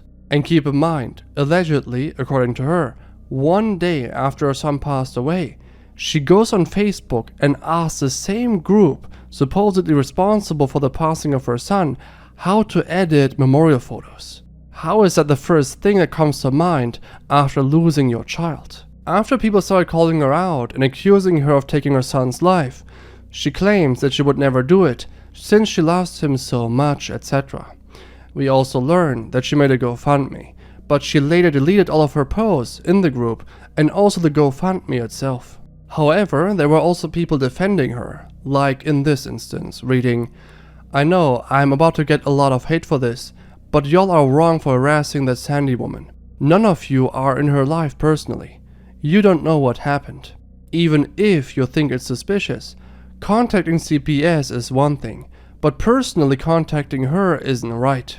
God forbid this was all an accident and y'all pushed this woman to end her life. It's not hard to show compassion, or just scroll on by. And if I had strangers saying that kind of shiz to me after losing my son, I'd reply and tell them to get a life and leave me alone too." Before we continue, I want to share the full name and image of the mother. While OP censored the full name of the person, it's really easy to figure out who she really is. Her full name is Sandy Fernandez, 19 years old. In the second image we see her profile picture, so it was fairly easy to find the correct profile after a quick search. And these are a couple of images. She also has multiple images with her son.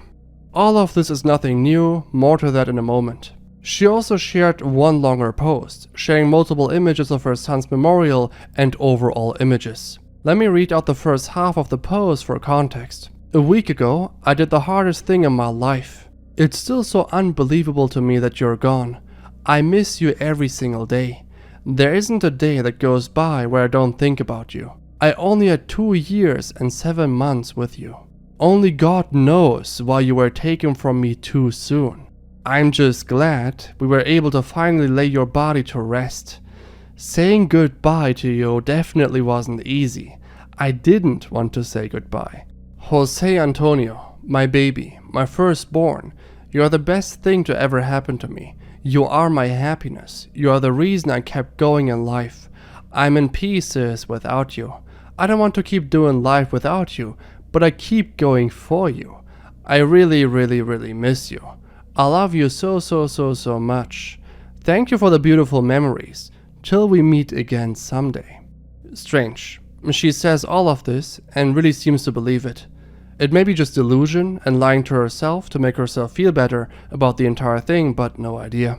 After people started being suspicious of Sandy's posts, Someone wrote a reply saying, quote, "Thank you for posting this.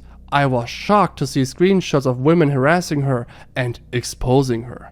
I really hope it wasn't abuse, and if it wasn't, shame on these women private messaging and accusing her of taking her son's life. It's disgusting."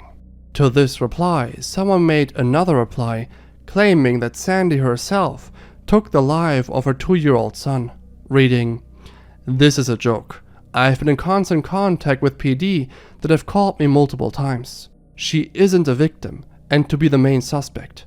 If you actually took the time to call and look out for this innocent child and heard the things I've been told by the police department and CPS, you would feel embarrassed posting this.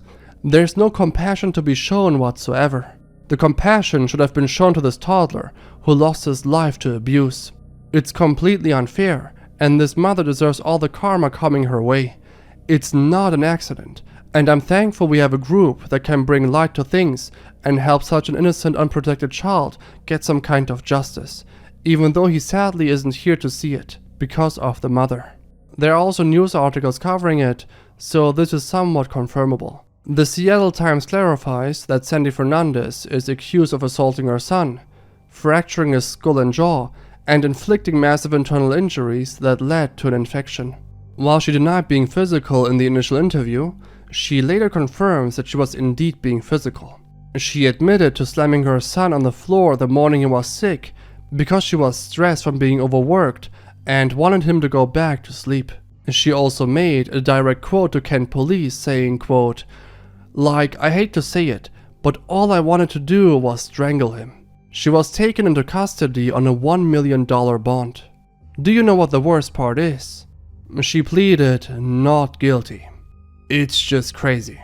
Without people from Facebook calling police, she would have gotten away with it anyway, and even with police involved, she got away with it. Apparently, the infection was the cause of the son's passing, and there was no direct correlation of the abuse and the passing, which obviously is a huge fail from the side of the jurisdiction.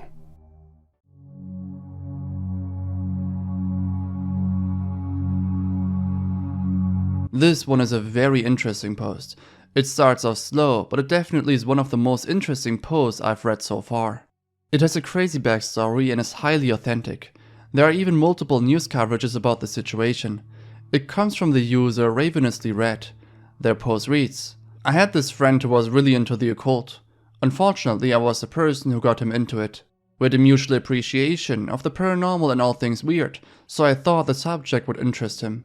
He started going deep into the subject to the point where he wouldn't talk about anything else. He would actually interrupt a conversation and force the subject back to occult matters. Rude, but sometimes people go through phases where their interest is all they want to talk about. It was a mostly forgivable offense. I think I should mention that this friend didn't have a big social circle. His depression and introverted nature kept him inside a lot. He didn't have the best luck in relationships with women. His world was kinda small, and I did enjoy hanging out with him, so I did my best to be a good friend. I didn't want to just brush him off because he was acting a little weirder than normal. Things started to go downhill when he started to smoke DMT. For those of you who are unfamiliar with the substance, when you smoke it, you get transported to a different world. An entirely new plane of existence. Your body and yourself don't exist anymore. You're just exploring this alternate reality dreamscape. People see all kinds of different things there. Imagine what that does to a person when they're smoking it 30 plus times a day. Apparently, he had hour-long conversation with entities in his bedroom even when he wasn't smoking DMT. Of course, I was very alarmed to hear all of this, and I told him he needed to take a serious break. No substances at all for a few months, so he can find solid footing in reality again. At this point, I was still hanging out with him because he obviously needed some help, and like I said before, he didn't have a lot of friends. He was also the black sheep of the family, and so I knew he wasn't getting any kind of support from them. He was really close to his sister, and I did reach out to her on Facebook to express my concerns. I pushed her to talk him into getting some psychiatric help, because he was slipping past the point of no return. I'm not really sure if she took my messages seriously, since we didn't really know each other.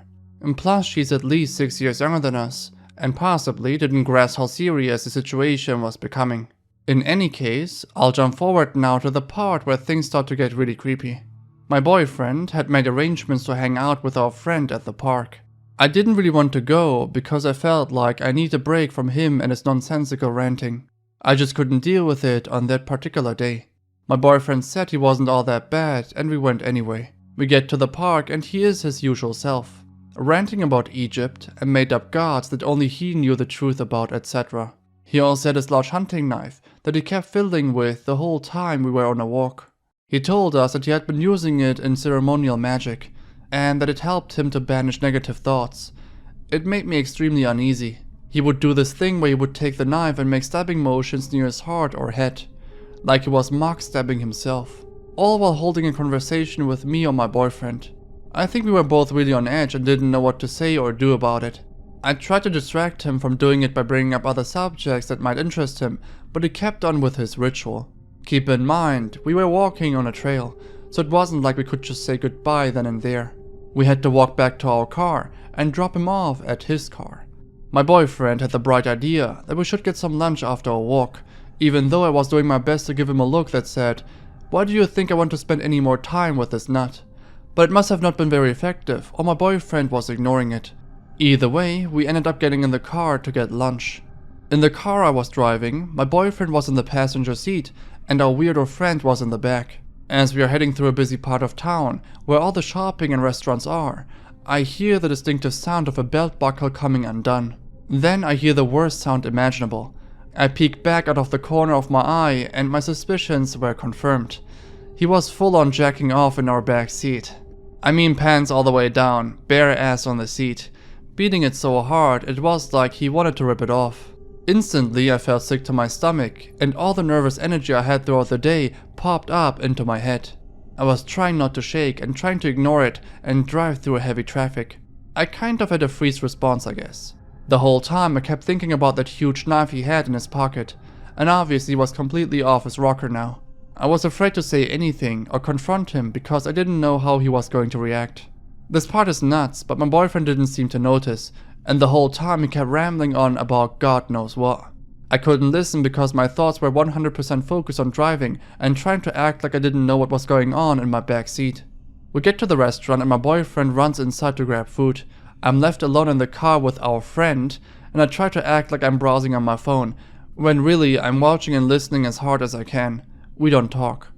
My boyfriend gets back and I complain that I'm tired. It's been a long day. Let's drop him off, etc. And so I drive us back to our friend's car, and he doesn't get out of our vehicle. He just sits there. I have to get a little bit rude and ask him to please get out and go home. He gets out of our car and walks over to his passenger side. I start getting really scared and I suspected the worst. He pulled a gun out of some kind of bag he had on the seat and he just walks over to our car with it. I don't know why I did this, but I was so pissed and I just got out of my car and walked right up to him. I was maybe 3 foot away and could see it was loaded. I kept asking him over and over, "What are you doing?" Because apparently that's all my brain could think to do. I told him to get in his car and go home. He never said anything during this whole time. Just kind of cried and had this wild look in his eye. For whatever reason, he got back into his car and drove off. I told my boyfriend obviously we are never hanging out with him again, and that I didn't even want him to talk to him anymore. A few months pass, and he occasionally messages me through the PlayStation or texts my phone. He says a lot of random stuff, and I just ignore it. It turns out he moved down to Tennessee near Nashville. I don't know why. He had a roommate and I think their girlfriend lived there. I'm not really sure about the situation. I think maybe he's turning his life around and getting a fresh start down there. I think it's best to cut all contact and let him regroup. I'm not interested in any kind of friendship with him, and I know he needed help beyond what I could offer. Again, I reached out to his sister and let her know that he had a weapon. She managed to get it from him somehow, but it did little good in the end. I get a call around 11 PM one night that wakes me up. It's a man claiming he's a detective down in Gallatin, Tennessee, and my heart skips a beat. I start sweating and immediately ask what happened. Apparently, my former friend took someone's life on Halloween Day. I don't know all the details, and the articles about it are kind of sparse. The whole thing is really surreal, and I'm just feeling like I'm lucky that I didn't get shot last summer. This whole thing turned out way longer than I expected, but that's the story. After this post, someone shared a link to an article, and OP confirmed that this person was indeed the person she talked about in the post. According to the news article, the suspect is 28-year-old Coley Butcher, and he has been charged with criminal homicide following a fatal stabbing on Peninsula Drive in Gallatin, Tennessee. The victim was his own roommate. Interestingly, there's almost no information or background story on Cody from official sources. So it's even more interesting to have a Redditor sharing a first-hand experience with the perpetrator. This post is definitely one of the most interesting ones I've read, especially considering the authentic nature of it. Obviously, there's no way to tell for sure if the Reddit user said the 100% truth, but considering everything else, it seems highly authentic and real.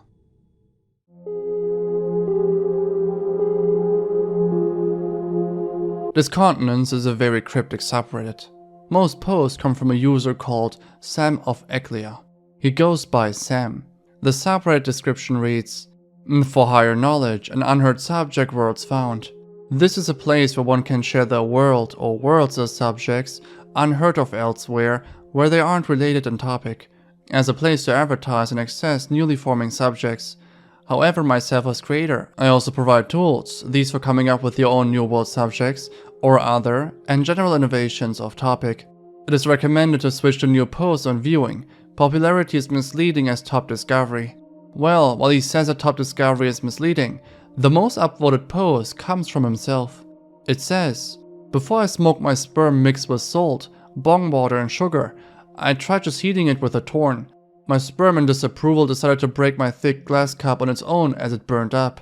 But after I explained it to them, they understood and did not break my pipe, because they knew I did love him." Attaches a picture of what he just described, but I think I cannot show it here. Anyway, he added a bit more in the comments. It reads, "I told them that they had to find a way to get back into my body from there, because life is really hard and it can get you like that. So you better be ready to survive it. Plus, I damn well bet when the remains of the other sperm get to my balls, the other sperm will hopefully start to get suspicious enough to prepare just in case. If not, they might not even make it. Cause what if I masturbated that day? They have to get back into my balls that time or they're screwed, aren't they? So this teaches my sperm that life is hard and to adapt to survive. So they'll be ready for the years after now that are even more risky and dangerous than today." The issue with Sam is that he oftentimes responds to posts that are being made in a subreddit in a very uncommon way. He seems to have a hard time having a coherent discussion. Overall, sometimes Sam's behavior gets people worried. Here for instance, someone made a post asking if he's okay. His response reads as follows, "Nah, I'm fine. I just feel like they are starving the poor cause they didn't have the free meal place open for them today in my city. So now the government is risking its own demise at the fate of what it did to itself, for not respecting the way that lets it live. It's cause they're not letting people eat anymore. It is because they are not doing their job anymore. They are trying to steal it from others, and so they are gonna be left to not owning any of it anymore. If they just keep trying to starve the poor to have more money for themselves, because there's a limit to how much you can manage to take away from people before they snap. That's why people are getting their lives taken away on the streets as we speak." As you can see, OP doesn't even understand as to what Sam replied to exactly. Someone also adds that Sam doesn't really seem to be all there when he replies to people. While this reply just seems a bit random, he has numerous replies which make no sense at all. Honestly, just go over to the subreddit and read through a few posts and replies. It's actually crazy how detailed his responses are to the most mundane questions. If you head over there, don't forget to stay respectful and don't harass anyone. Okay, this one is super recent. It was posted like a few hours ago and caused for quite a bit of attention. It's really crazy, there are frequent updates as I'm looking into it, so make sure to check out the post history of this user for yourself after this video. This user made posts on the RRBI and Creepy Encounters subreddit. It reads, "Found pictures on social media account of girls tied up from a guy I met in a bookstore. Hi all, 23 and female here. Today I was in a bookstore when a guy came up to me. He had trouble making eye contact, communicating, and was making abnormal gestures overall. The first thing he did was say hi and said he really liked my outfit and that I'm very pretty. He seemed really anxious and harmless, so I continued talking to him. He asked me where I live and got my Instagram and my phone number. As he was leaving, he asked to take a selfie with me. I thought this was really odd, but said yes, and then he ran away. He followed me on Instagram a couple of hours ago, but his first and last name wasn't listed, so I looked up his Instagram handle into Safari to see if he had other social media. Then I found a DeviantArt account with the same name, with hundreds of saved photos of girls tied up. That's the only thing the account had on it.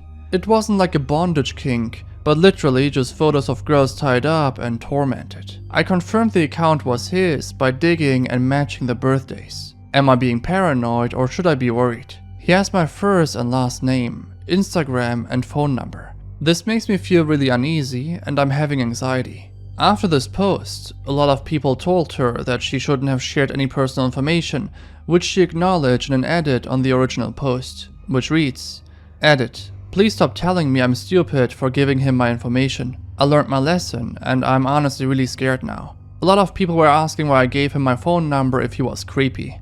I wasn't creeped out at first. He was honestly very nice. He was displaying signs of autism, so I honestly felt more obligated to be kind, which I guess always leads to women being in danger, and he seemed very harmless.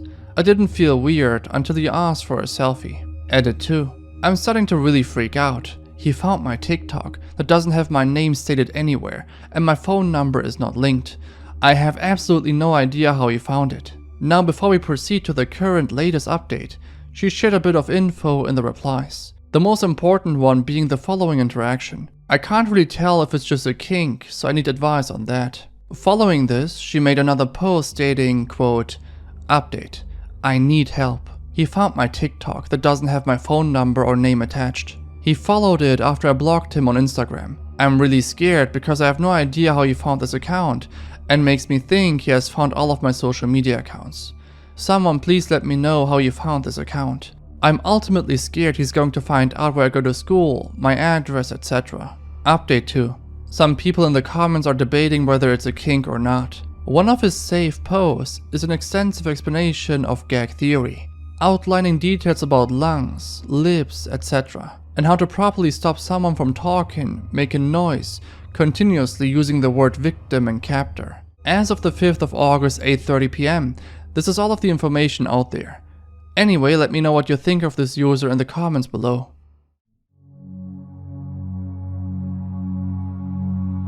So this is an update on a user that you probably know already. I made an entire video on this before. If you haven't seen it, check it out, since I won't go too much in depth in this video. The user Snapfingers would make numerous very odd posts about being able to see paranormal things. Not only was this user able to see paranormal activities, they also were haunted by them. This user then would go out of their way to make certain sacrifices to get rid of him. Snapfingers was convinced that these paranormal beings are coming from a hell portal in the Paris catacombs. Snapfingers described their entire journey. In the end, they wanted to film themselves closing the hell portal in the catacombs, but we never got an update. Many have guessed that Snapfingers went missing in the catacombs and just didn't make it out there. Nearly 2 years later, and we get an update on Snapfingers. Well, it's definitely an odd update. They made a random post saying that they were able to use Halo mods in verses. People were curious and asked whether they saw any portals in the catacombs. Snapfingers couldn't find any portals and was barely inside. They made a final post on their own subreddit named Dimensional Breach. It reads, "Last post. This situation has spread farther than ever intended. Originally, I would have been overjoyed, as it would have meant furthering my delusional mission, but now it's just a monument to my mistakes, failures, and overall an embarrassment. I hold no ill will towards anyone, including my former Discord associates. I'm sorry for dragging the few people I know into the mess that I created. It was never my intention to burden others. I'm also sorry that I was unable to fulfill the promises that I made there. As the situation stands now, lots of my personal information is public, and a multitude of videos have been made, effectively solidifying my downward spiral in stone and shining a spotlight on it. In order to move on and rebuild, I intend to separate myself from this incident. I've considered deleting all of my posts, but everything, at least on the Reddit front, has been made into video format, making the effort pointless, so it will remain. My brief return is intended to provide closure to your kind people and hopefully finally put the situation to rest, instead of leaving it as an open beacon to the curious. Without going into too much detail, I'm obviously not dead, and even though things are not perfect, I'm improving despite minor hiccups here and there. I intend to distance myself from this and will take the necessary steps to achieve that in order to return to normality. I appreciate the goodwill from the kind people here that have come and gone, as well as those who spread misinformation regarding the situation. With the amount of conflicting and tacked on information that has formed over time, a shield of sorts has been forged, and which I am grateful for. With any luck over time, this whole thing will all be just lost in translation or written off as nonsense. Lastly, I have an enormous amount of messages that I cannot humanly sort through. If I have not answered your message, please don't take it personally. With that, I wish you all well and goodbye. Now, there are a lot of things that are more than questionable about this return of Snapfingers. First of all, why wait for so long to make an update? I honestly don't see any reason in that. Secondly, why are there no detailed threads or posts or comments about what happened throughout the 2 years? Lastly, and most strikingly, the account Snapfingers was hijacked. In a post that Snapfingers made on the subreddit Steam, we can see that their post has been deleted and a reason was provided as a reply. In this reply, we can see the bot moderator stating that Snapfingers' account was hijacked. Also, just before this account posted again, there was another account, clearly a fake, who pretended to be Snapfingers, most likely to get attention again. Since this didn't work out, they abandoned the account. So the current account holder is most likely not Snapfingers, but rather someone else who guessed the password or hacked into the account to fool others. I have no idea what they gained by doing so, but I thought I'd share an update on this. I guess there is a slight chance that it's really Snapfingers, but I'm more inclined to believe that it's a different person. So this one was recommended to me a bunch of times in the past, but I didn't want to dedicate an entire video to this. Ever since starting this format, I always wanted to include this user in one of the episodes. The user Lady Iris made posts around 7 years ago on multiple accounts, which are really deranged. In one of her first posts, she asked as to what the best ways are to cause extreme harm to someone without instantly causing their death. This doesn't seem to be such an odd question if we disregard her entire post history. Actually, she made numerous posts across multiple accounts, fantasizing about tormenting people. She also gets a weird enjoyment out of the suffering of others. Most posts were made on the morbid questions and asked Reddit subreddit. In the following, I'll talk about the most interesting ones. Her first few posts are generally not even that bad. You could classify them as morbid curiosity. However, the deeper we look into this, the more it becomes obvious that Lady Iris has a very strong urge and desire to harm others. Some posts are extremely graphic, so I won't include them in this video. This one comes from Ask Reddit and reads, "Why in your own words is taking an innocent person's life morally wrong?" You have the obvious responses such as, "You shouldn't do it," "You have no right of deciding that," etc, etc. Her replies to these comments are that humans make this decision for animals all the time, and that she doesn't really understand the difference between humans and animals. She also says that this is purely a social phenomenon, and suggests that this is not immoral. Overall, this is pretty much the start of her rationalizing her tendencies and urges. In a different thread, she asks people what they do if they get the urge to take someone else's life. Interesting is her elaboration in the replies.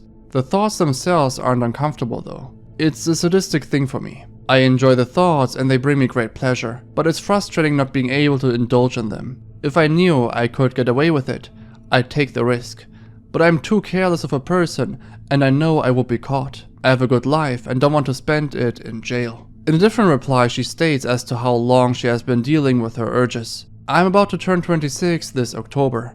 I've had these urges since I was a child, and they've only gotten stronger with age. I've talked to therapists before, and nothing they have done has been of much help. The only thing I could do is take medication, and that just numbs me and makes me lose pleasure in everything. She also states that she hasn't been in therapy for over 10 years now. Anyway, she clarifies in other posts that her urges are never meant to be intimate. I've mentioned it many times on both accounts. It is most definitely a turn on and a huge thrill for me to see people suffering or dying. However, it's not intimate in the sense that I don't have any attraction to the victims, and would never wish to engage or be intimate with someone I was hurting or watching get hurt. In fact, the act is of no interest to me at all, and I don't get excited by S&M and other consensual role-playing games. But the feeling of ultimate power over someone, the sheer cruelty of harming them against their will, and the deliberate wrongness of it makes me feel orgasmic. That's why I'm so obsessed with it. That's why I watch videos of people dying and make posts about it. Just seeing what I want to do written out gets me excited.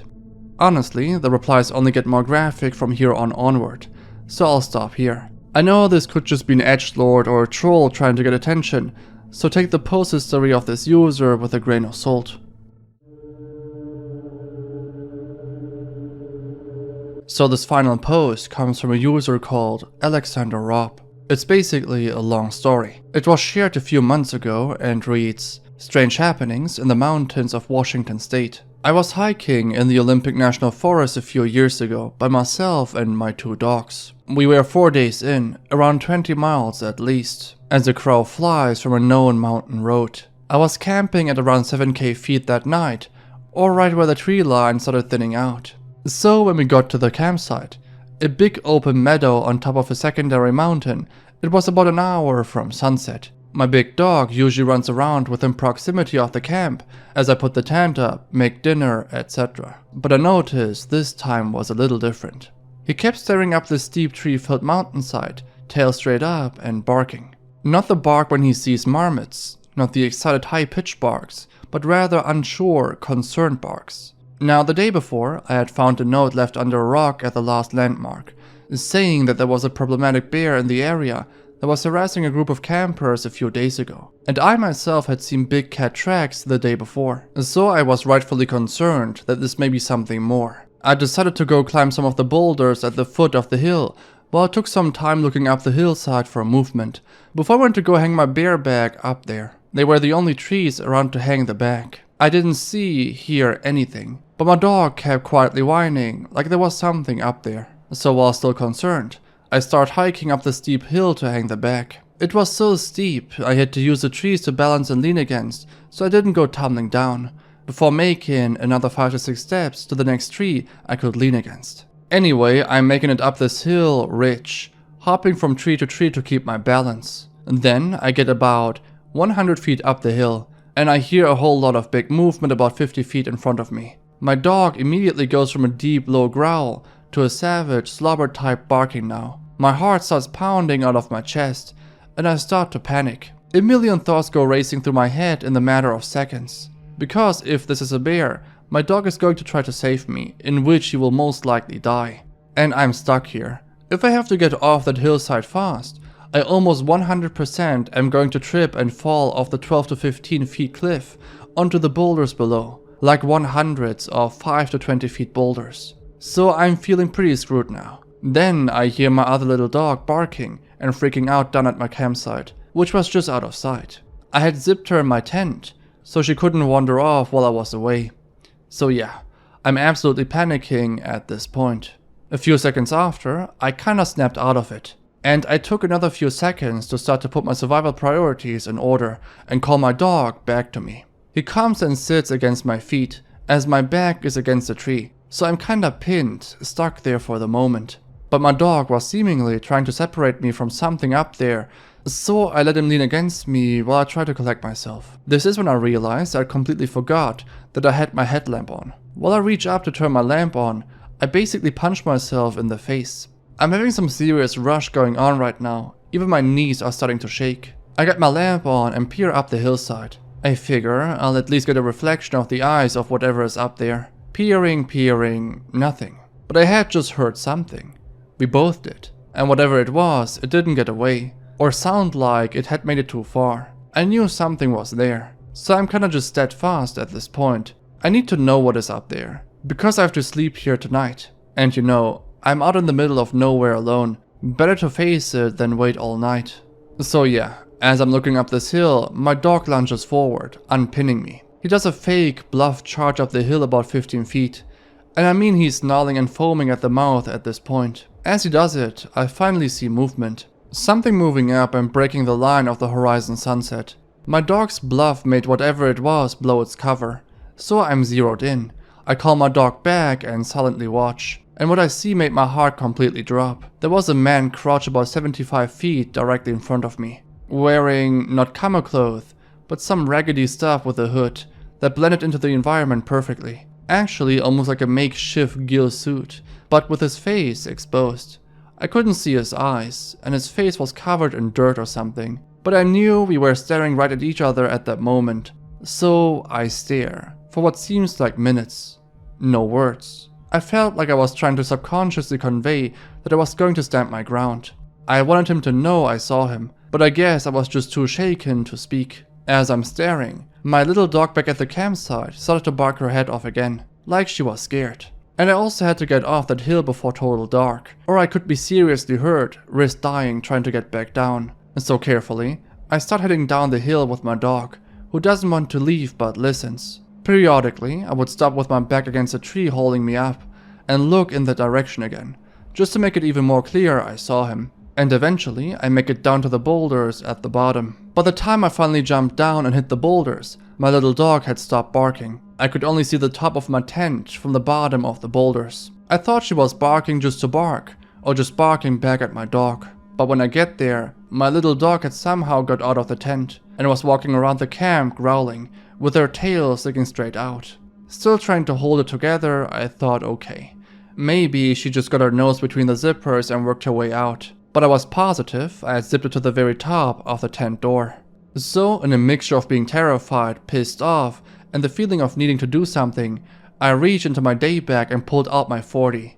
I fired a single shot in the air as the sun was setting, climbed into my tent without eating and lay with my gun next to me until first light. As soon as the sun came up, I was packing up my stuff and leaving, heading back down the mountain. It sucks, it was all downhill back, but I still couldn't cover the ground to get back to my car in one day. It was dark by the time I made it to the last camp, about 4 miles from my vehicle. But thankfully there were other people there. We sat around a fire they made, and I felt pretty relieved and safe. They start to tell me they are planning to head that way where I was the night before in the morning. So I tell them my story in detail. Needless to say, we are both walking back to our cars in the morning. Screw all of that. The thing that still creeps me out to this day though, is when I got home and started reading reviews of the same hike I was on. Other people had similar experiences like mine as well. Even a deceased man found from a fall around the same boulder range 2 years ago, and a woman, which had her life taken away last year. I mean, I had to correct a lot of sentences here, but this reads like a genuine story. If the guy he saw is connected with the passing of those 2 people he mentioned at the end of his story is unclear, but it definitely was an interesting read.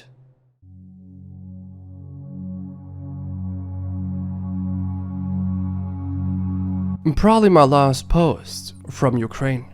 A user that goes by Moody Anon made this post 8 months ago, amassing 239,000 upvotes, by far the most upvotes on the True Off My Chest subreddit. This subreddit is huge, so his post is definitely a big deal. Before we get into that post, we should take a look at a few posts of his post history. And so from his earlier posts we learn that he was in his early 20s, now in his mid-20s, and is from Ukraine.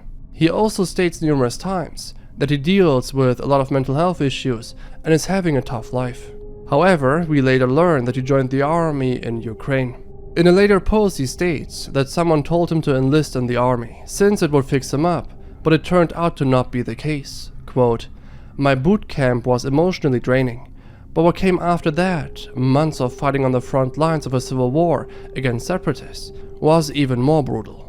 It made me seriously wary of my life." He also says that he took substances, since this was the only way to stay sane in such a situation. He also started an AMA after ending his service, where he shared his personal experiences about the conflict, reading, "At the start, it was as patriotic as it could be. People volunteered into the army in great numbers. Those who didn't oftentimes helped the soldiers with food, water, clothing. But the government never really wanted to end the conflict. They soon realized that it was massively profitable to perform shady business with separatists or under the guise of dealing with separatists while keeping the status quo forever. Plus, all the money and equipment from Europe and US was a good incentive to continue the charade. In short, certain people profited while the grunts suffered." As we get to the newest post in his post history, we realize that his mental state is getting worse and worse. The longer life goes on, the less I feel like myself. I feel less and less interested in myself. It's something like a book character that's no longer interesting to read about. I was a better person long time ago. I'm so sorry that I couldn't find a way to get out of this mess. If there's a God, I hope he lets all of the people I've ever wronged or manipulated into heaven. They deserve it more than I do. I just can't deal with any of this." He even made a post where he said that he would end it all, but as he continued posting, we know that he didn't proceed with it. He didn't even post an update on this or anything. His next few posts are completely unrelated, so it's rather strange. However, one of his last few posts is pretty much already giving away what his very last post will be, reading, "I think it would be the right decision to go back into the army if the war between Ukraine and Russia happens. I've been to the front line before. I've served a couple of years fighting against separatists. I know that it was a horrible experience, but it just feels like a destiny of sorts. I still go back there in my night dreams sometimes. Since literally nothing else in my life ever came to fruition, then maybe this war is what my fate is hinting me at. Plus, my family is not planning to move anywhere. I've asked them multiple times to emigrate to another country, but neither my mom nor my dad wants to escape. They are saying that they are going to fight. I feel like I'd be the biggest coward if I try to run away. If my family wants to die fighting, then I'll have to do the same.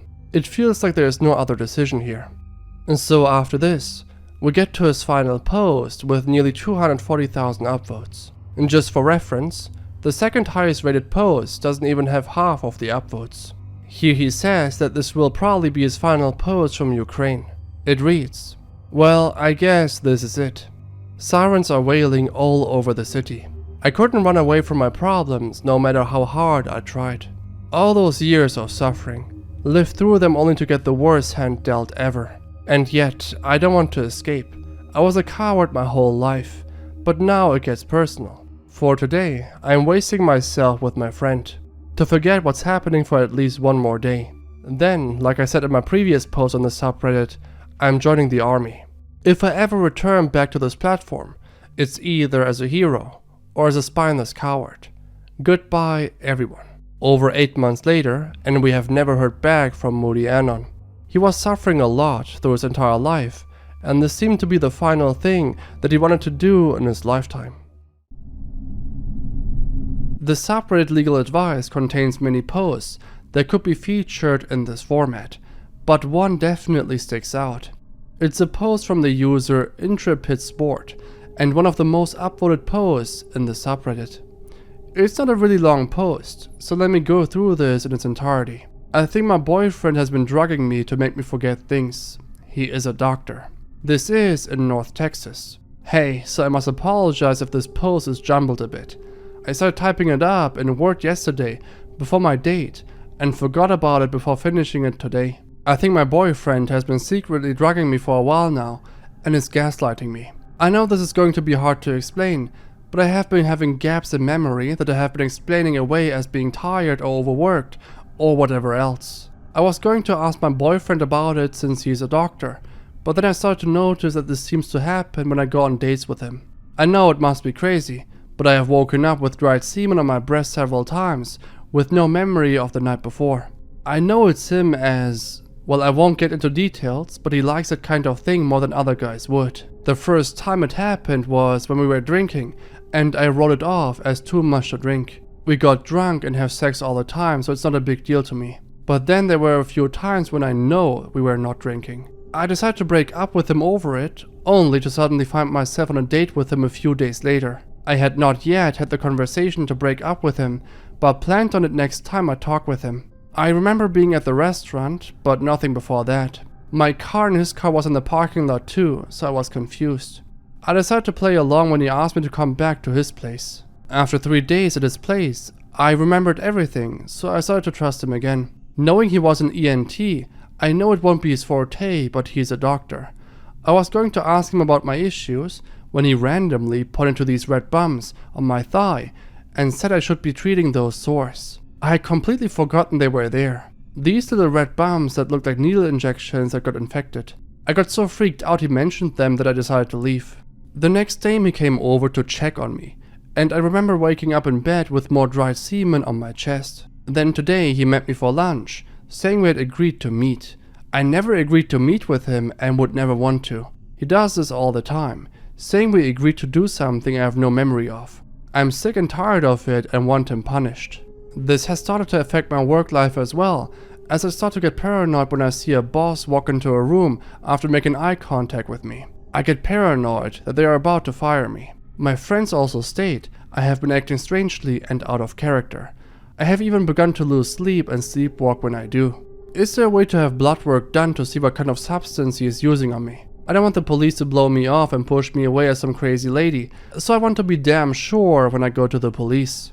So, strangely enough, while this seems like an obvious case, many people in the comments point out that the real cause of her gaps in memory could be due to bedbugs. However, one of the mods states that they have been contacted by a verified physician who claims that bedbugs cannot cause the symptoms that OP described. However, there are opinions for and against this theory, so it's unclear if this is or isn't the real cause of her symptoms. There seem to be two plausible outcomes to this, and she either went to the doctor and the cause was indeed bedbugs and she is good now, or her boyfriend was really behind this. If that is the case, well, then hopefully she went to the police. Regardless, that's all of the info we have. This is a very recent one and a pretty crazy case. A woman who didn't know that she was abducted as a baby shares this post 3 decades later, reading, "Tomorrow I'll be returning to my family and my country after having been abducted as a baby. I don't think I'll be able to sleep tonight. I'm just too anxious. When I was almost 3 months old, I was taken from my family and bought by a couple across the other side of the world. I was raised by them. That is, if you can call abusing me in every manner possible as the same as actually raising someone. All my life I was made to feel like an exotic accessory and a burden at the same time. Then I find out that my parents have been looking for me and had reported me as abducted to almost every government agency in the world, as they were uncertain which country I was taken to. They spent over 30 years looking for me, never given up. So this still leaves the question open as to how she is so certain that she was indeed abducted. Unlike other OPs, this one delivered, reading, I got a DNA test in 2019 and there was a match, confirming it was my real mom. She reached out and then explained that I was abducted as an infant. She emailed me a lot of information. It was all overwhelming and hard to understand. So I hired lawyers and they confirmed that she was indeed my real mother. And she also later clarifies that her alleged parents didn't even do the abduction themselves, but rather a third party, reading, they specifically wanted a baby girl, preferably a newborn. From what I understand, they met a couple that was smuggling children out of Africa for white couples in North America and Europe. They lured people in by saying they are giving aid, and they created a fake orphanage, but they didn't have enough children or the exact child that was wanted. So they just took them by force. My mom got distracted while shopping, and they used the momentum to grab me. They did this during a time when there was a massive disruption in the country. These people took advantage of that time period and smuggled children out with fake documentation. I don't know why they chose me. They took me almost 9,000 miles away from my parents. So actually, this was a common thing at the time in her country. It was a big business to sell children to foreign countries. She also talks about it in one of her replies, reading, a lot of children were abducted during that time period, which led to my country of origin and many of the surrounding nations to ban foreign adoptions. Between 1985 and 1995, this was a big business and still is. My lawyers put me in touch with the agencies that were created for children that were stolen in that time period. So yeah, there are a lot of us out there. The difference is my bio parents are wealthy people, so they could afford to pay investigators, lawyers, government agencies, and fight for me this entire time. Others didn't and still don't have the resources. So after learning all of this, she got into contact with her fake parents. Quote, my initial instinct was to confront them, but on the advice of my lawyers I didn't contact either of them. They then reached out to me once they were interviewed by the police and several other agencies. They called me to manipulate me into dropping charges. They sounded scared. We agreed to meet at my lawyer's office. They lied so much and refused to acknowledge that what they did was harmful, let alone illegal. They've convinced themselves that they saved me, and everything else that came out of their mouth was downright racist. I had to be restrained from attacking them. They cried and screamed a lot, and I just said that this is something they cannot escape. I mean, they have almost 100 charges, ranging from tax evasion, embezzlement, human trafficking, abductions, facilitation of abduction, child endangerment, etc. And my country of origin is pursuing extradition. There was one final update from her, where she states that she finally reunited with her real family, but she's having a lot of difficulties interacting with them. She feels like she isn't really fitting in. Quote, "My parents picked me up from the airport. They were waiting for me at the arrivals and immediately started crying once they saw me. We then just held each other for what seemed like an eternity. It was odd but comforting being sandwiched between these two giants as they hugged me. They then drove me to my hotel and helped me check in. We had agreed for them to pick me up later that evening so I could just have some time to sleep and shower. I know it pained them that I wouldn't stay with them, but I'm just not ready to stay in the same house as them. That evening, I had dinner at my parents' house. I got to meet my sisters and brothers, and meeting them made me so aware of my lack of success compared to my siblings. They are all doctors, and I didn't even finish college. It was and still is very difficult for me to be around them. They seem to be physically affectionate people, and I'm not like that at all. I think they have noticed that, and they are doing their best to not touch me, which makes me feel bad. They are all such lovely people, but it was and still is overwhelming and very stressful for me to see so many people that look like me. I must seem terribly annoying and unfeeling to them. I really want to be around them, but I'm also ready to run away. I don't think I can stay the entire 8 days. It's all too much for me. I was so excited to meet them all, but now all I can think about is changing my flight so I can leave earlier. I feel so terrible. I'm a fully grown woman, and yet here I am, struggling to have basic interactions with people who I care about. In my opinion, this story seems to be the real deal, and she might update us in the future. But for now, that's all we have. Okay, this one's really nasty, so just a heads up. It's also a very recent one. A user made an obvious throwaway account and made a post on the subreddit relationship advice. The following post is quite long, but trust me, this is one of the most disgusting things I've seen in a while, and it's definitely worth the read. I walked in on my mom teasing my dad while wearing one of my dresses. I know it sounds like something out of one of those really bad Netflix movies, but it's unfortunately the truth.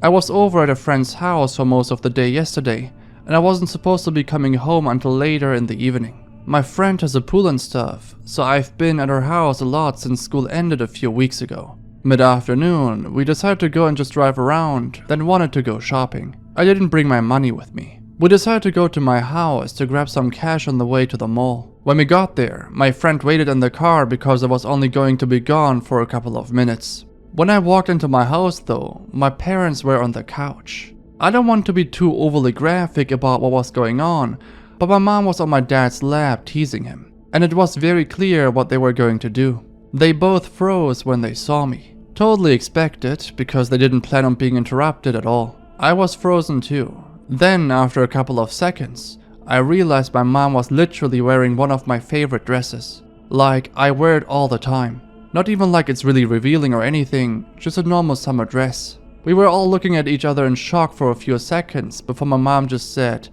"I'm so sorry, sweetie." I ran back out of the house and was crying by the time I made it to my friend's car. I started explaining to her what I had just seen, and she was calming me down, but then my mother came out of the house after me, literally still wearing my dress. I told my friend to drive away before she got to the car, and we went back to her house. We didn't give her parents any details about what happened, just that I had some family drama. I've been friends with her since way back, so they told me I can sleep at their house for a couple of days until I figure things out.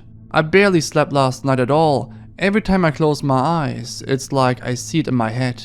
My mom called me a bunch of times, but I only texted her back to let her know where I am and told her I need time before I'm ready to talk to them. She replied again apologizing and wants me to come home today to talk to them. I don't think I can do that yet. Even typing this out, I've started shaking with nerves about it. What do I do now? I've never felt unsafe in my house before at all, but I also don't know if I'm comfortable being around my parents now that I know that they are literally pretending she's me. I'm so grossed out, and I think I want to burn every piece of clothing I've ever owned. After this, a lot of updates followed. I'll only include the main parts in the following to give you a better understanding. I really didn't want to write anything erotic about my parents on here, but since it's been suggested that they might not have been about to have intercourse a couple of times over messages, the top portion of the dress was pulled down and they were doing stuff. If they weren't going to do it, they were at least being suggestive. Added 2. I'm not upset at all that my parents were doing it. It's the fact that they were about to do it while my mom was wearing one of my favorite dresses. She and I never share clothes, and I've been trying to rationalize this some other way, but I don't see why she would have gone into my room and gotten that dress, unless it was for what I interrupted them doing. Now after this, a couple of people suggested that she should confront the mother to at least understand what she was thinking, and man, it gets even worse. I met with my mother over the weekend. We met at this park near our house in the afternoon and sat away from everyone. My friend who I'm staying with and her boyfriend went with me for moral support, but they hung back and let me talk to my mother alone. I'm not going to go through our entire conversation because we talked for over an hour, but it was pretty much what I had feared. She was role-playing as me when I walked in on her and Dad. She wouldn't confirm how long it had been going on, but gave me a list of several pieces of my clothing, which she had previously borrowed. She claims they were all cleaned thoroughly before returning them, and I have no reason to believe she wouldn't have cleaned them, but I'm never going to wear any of those things again regardless. It was probably stupid of me, but I asked which one of them came up with the idea for her to roleplay as me. According to her, it was her own idea. I still really don't feel comfortable seeing or talking to my dad, and he hasn't reached out since I walked in on them either, so I guess he isn't comfortable talking to me about it. My dad was at work when I spoke with her. I made sure of that because I wanted to be able to go by the house and get a few more of my things. She let me go there alone with my friends and get the things I needed before going back to her place. TLDR, I met up with my mom to discuss things, and she confirmed that she was role-playing as me when I walked in on her with my dad. I'm continuing to stay with my friend and her family until I figure out where I go from here. Now, her post was deleted, but her post history is really lewd, if you can call it that. I'm not going through it in this video, but if you are curious, take a look yourself. As for her situation, she said that she would try to find a place for herself to move on. Pilot 94. Pilot 94's account has been deleted ever since, but there were numerous coverages on websites about this case, but no coverage on YouTube as far as I can tell. This dates back to 2013. The user Pilot 94 wrote a lengthy post on the subreddit Off My Chest. In this post, he reveals that he and his best friend named Patrick had intercourse with 3 girls aged between 13 to 14 years of age. He and Patrick were 18 years old at the time and got away with their crime. His post has a title, I Should Be in Prison. It's very long, so I'll break it down to the main points. He talks about how he was constantly moving from state to state, but was overall very successful in life. He describes himself as athletic, good-looking, well-liked, and from a wealthy family. He came from a conservative Christian family. He vents about how he had a girlfriend that cheated on him with one of his good friends, which spiraled into deep depression. Meanwhile, he also stopped taking his prescriptions for ADD and ADHD. Being in a dark place, his friend Patrick helped him out, but not in a way that is really meaningful. Patrick basically turned him into a drug dealer. They got into trouble with the police. Not only for selling, he also was vandalizing parks and other places in town. They did way more stuff like drinking, driving while being minors, shoplifting and speeding, but weren't charged for them. Even in the case of getting charged for the vandalization, they only received a probation and a fee, nothing that would stop them from doing the unthinkable. They met girls from school which he thought were around 15 to 16, but turned out to be 13 to 14 years old. The teenagers were drunk and called them up. He and Patrick drove them to a neighborhood, and they had intercourse with them for about an hour. A police car pulled up, and the girls started accusing them of abuse. The girls said the only reason for the intercourse was due to them being drunk. All of them were virgins, and one of them had tearing in her genital area. The evidence was clear, but the lead detective and chief of police were fired, and the case just disappeared. They were never charged. He talks about how he and Patrick turned their lives around, graduated high school and joined the military, but he never talks about how the victims feel or what they are doing. He never once shared that he feels guilt or is ashamed. Nothing. He somewhat sounds proud that he got away with this crime. Luckily, the guy wasn't intelligent. Just a month later, he would share a scholarship letter, pretty much doxing himself. Someone contacted his college about this entire thing. So as a last-ditch effort to save himself, he deleted his post and created a new account. This is the final update from his side. Quote, I posted some personal stuff that most people kinda knew, but were still major for me, as I don't open up often. I felt good about it and people were supportive. As I was new to Reddit, I didn't make a throwaway when I posted it, so it kinda lingered at the bottom of my account. I thought about deleting it, but then I thought, what's the point of getting something out there if nobody knows who it is? I'm not proud of what I'd done, but I had done it. My fault and my mistake. I kept posting things, and eventually I posted something about my university choice and info about it in a subreddit I thought would appreciate it and be okay. Apparently someone read back through my post and saw the off my chest post. So this white knight decides to call my university and explains everything that I've done. Now I'm being looked at by my superiors and almost certainly getting kicked out, which will ruin my life. Thank God. In this post he also added, but now because of minor things I did in the past, I won't have the future I've worked so hard to achieve. Again, he doesn't care about the lives of these girls he ruined. He only cares about himself. There is no sense of remorse whatsoever from his side. He refers to people calling him out as white knights and pretends that it was not a big deal, but rather a minor mistake. A different Redditor adds, dude, seriously? You have no qualms about ruining 2 children's lives, getting 2 girls 13-14 drunk with your body and R-wording them. How do you think they are doing now? Do you think they are breezing through high school? Do you think they are emotionally well? Do you even care? He may have been kicked out of college, but he was still never charged. These girls will have to live with this torment for the rest of their lives. Whereas Prelate 94 and his friend Patrick were lucky that the police were no longer interested in their case. Man in the middle of the road. So this happened almost exactly 3 years ago. I had just turned 15, and in Finland, where I live, turning 15 is a big thing for teens, since when you turn 15, you can get a moped license, and these kinds of bikes are a huge part of youth culture here. So, long story short, I had just got my license and was in a party at my friend's house. This friend of mine came from a wealthy family, and their family owned a huge plot of land, mostly full of inhabited forests and lakes. His house was pretty much in the middle of their land, and it was a very remote place surrounded by forest. Although I lived pretty far away, I insisted on going by myself with my brand new moped, since I was so excited of finally having one. My parents were obviously against it, but ultimately allowed me to drive there. The party lasted the entire day, and when it was about 2 AM, I had to finally leave. Although their family is wealthy, the only road that connects my friend's house to the big main road is a long, badly kept, and narrow paved road surrounded by forest. It is unsettling as hell, especially at nighttime. It should have been illuminated properly, but at the time, pretty much every single street lamp was either broken or tipped over by storms. I had asked them several times why they didn't take care of the road, but they simply replied that they really weren't that interested in paying huge amounts of money for some company to come over and repave the entire road and replace every single streetlight. Since it was already completely dark, the only thing illuminating the road was a small single front light in my moped. After about 10 minutes on the road, I was about 5 or so minutes away from the main road, so it was still pitch black. Nothing was out of the ordinary until I saw movement in the corner of my eye. I saw a figure running from the pitch black forest and falling down on its face in the middle of the road in front of me, with branches and leaves flying around it. I slammed the brakes and luckily avoided hitting the figure. The back brake locked up, so I ended up falling over and sliding along the road for a bit. When I finally stopped, I quickly stood up and looked to where the figure was laying. Of course, I thought it was an animal like a moose or a deer, but I quickly realized that it wasn't an animal. It was an adult human, pretty surely a man. At this point he stood up and we were about 3 meters from each other, just staring. I've never been more scared in my life. Even more disturbing was that this man seemed to be more scared of me than I was of him. This man was about 20 to 30 years old, quite short and very thin.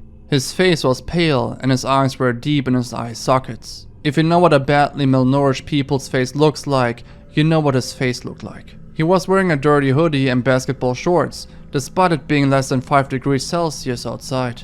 He had unkempt blonde hair full of debris and leaves and had no shoes on, only soaking wet socks. At this point he was constantly shaking, jolting and glaring to the direction he came out of with a worried expression on his face, like he was being chased or he knew that something bad was in the forest. I wanted to say something to him, but I was unable to say anything. After a short while, he looked straight to me and opened his mouth. It was like he was about to say something, but he quickly backpedaled, closed his mouth and suddenly bolted to the forest without a flashlight or any other source of light, and quickly disappeared. I stood there for a while alone before running to my moped, lifting it up and driving as fast as I could to the main road. My moped had quite a few big dents, a broken front mask and a damaged exhaust, but it was still drivable. I drove home and woke up my parents to explain everything while I was still shivering from shock. They obviously were furious that I had crashed my moped and didn't believe what happened. They thought I was just being a jackass and doing stunts until I fell over. I didn't get grounded, but they didn't let me drive at night anymore. It was alright with me, since I didn't want to do that either. For the entirety of the following week, I asked anyone who was in the party or was living nearby if they had seen anything unusual. I also followed the news to find out if there was something bad that happened nearby on that night, or if there was an escaped convict or a mental hospital patient on loose. Nothing showed up and nobody else saw anything. I still sometimes think who that guy was and what he was doing in the forest without a light in the middle of the night. I actually feel quite bad for the guy and feel bad that I didn't help him then because it seemed like he was not okay. Jake 3572. Jake 3572, or better known as Jake Davidson, was a 22-year-old man who took the life of his mother and that of 5 others. One of the victims was only 3 years old. Only a few weeks prior to his crime, he received a shotgun license from the police. Jake was active on numerous subreddits which were incel related, like r-incel-tier, r-men's rights, and r-virgin. Since his account was deleted, we can take a look at a few posts of his on Wayback. The number of posts is very limited, but it gives us a good idea of what type of individual Jake is. In this first one, we have a fairly harmless looking post. He describes himself as a forgotten outcast, who was forgotten by most people and doesn't get a single like on his Facebook profile, his only form of online contact. He also says that he only speaks to his mom and boss, but that's about it with his social life. He was previously banned from r-incel-tier due to being exposed of grooming a 16-year-old girl. He also talks about another group of people which go by black pill or black pilled. Black pilled is defined as, quote, black pillitarians believe that looks are genetically determined and that women choose sexual partners based solely on physical features, lookism. So whether or not a person will be an incel is predetermined. Interestingly, Jake would make posts sharing a speech from a video game called Killzone 2 and said that you would understand his viewpoint by watching it. He describes a certain group in that video game as black-pilled.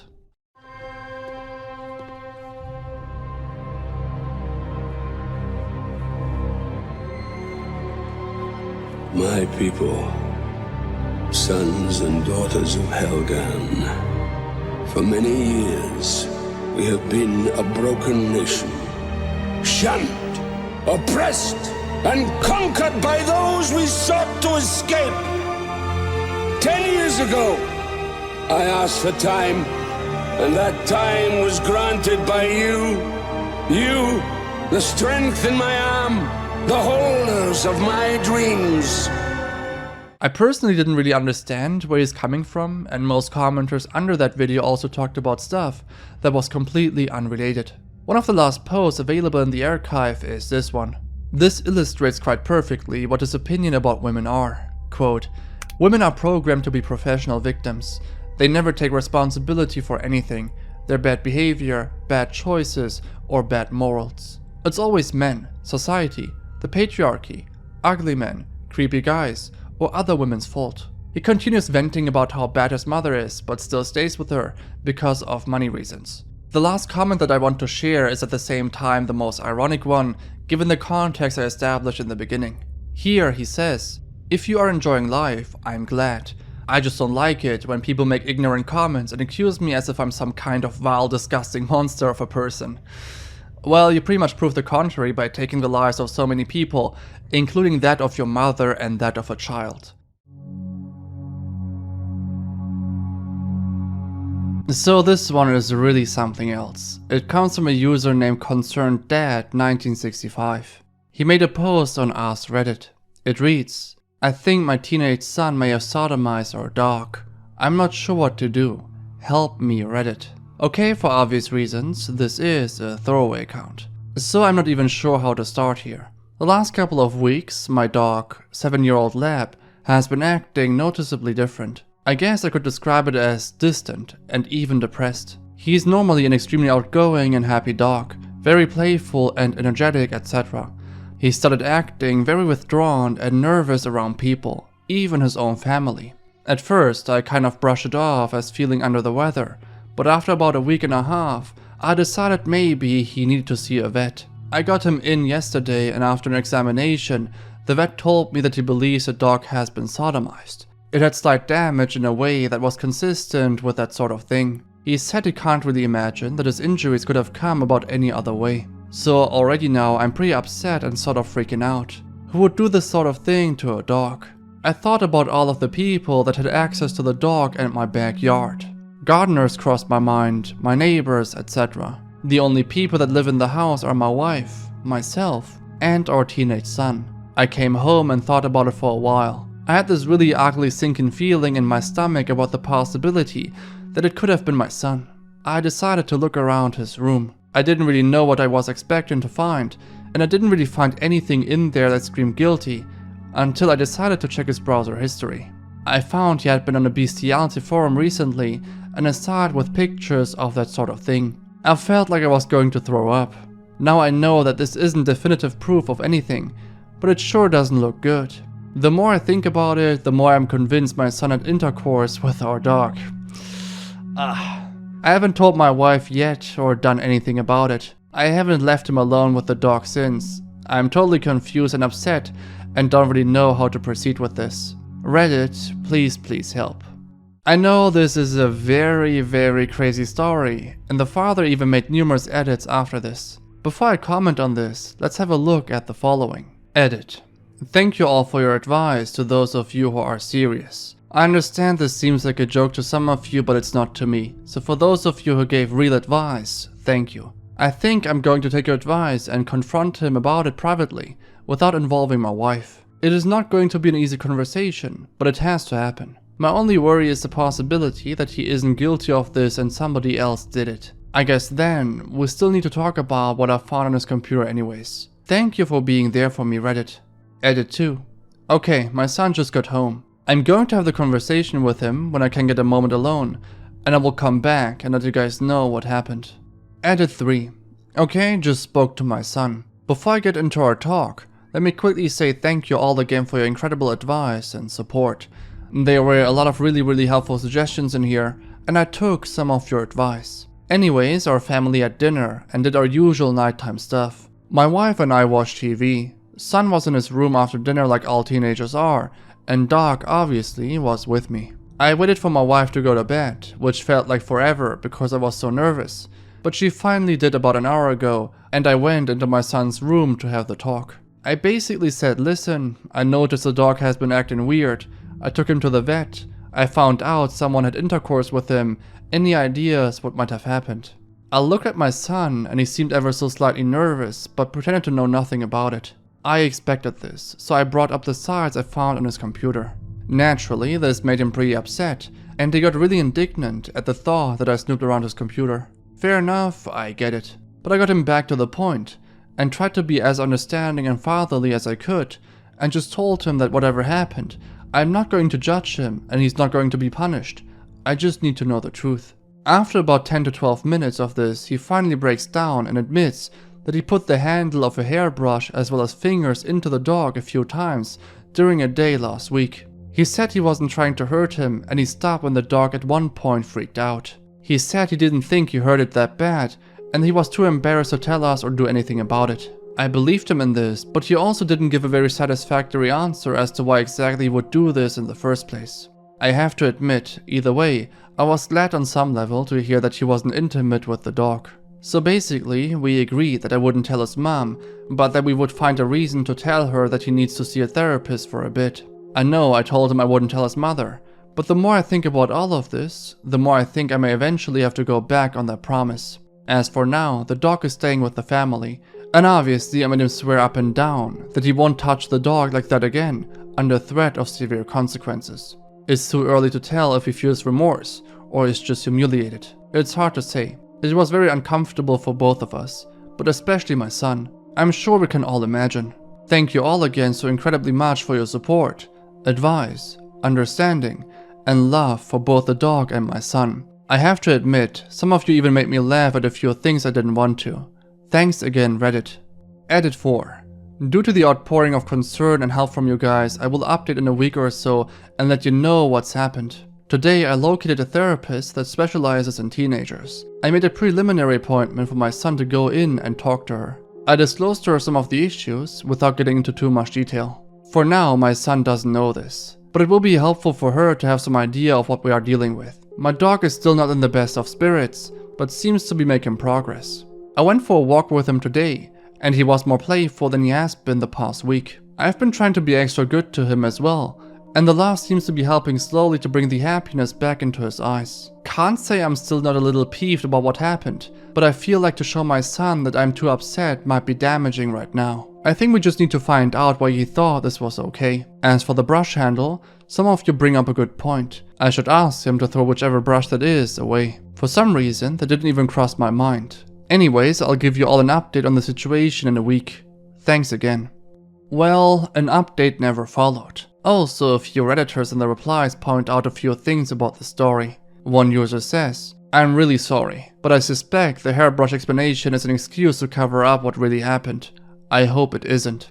Others also added that the dad should give the hairbrush a sniff test to confirm that it matches up with his son's story. A different Reddit user has a different theory. It says, putting a hairbrush fingers up there was probably just a test to see what the dog would put up with before risking anything, delicate. Also, the father mentioned a website that the son visited, which to me pretty much confirms that the son was lying, or at least not saying the full truth. Maybe it was a huge coincidence that he randomly stumbled upon that site, and then the incident with the dog happened. No idea, and we'll probably never know.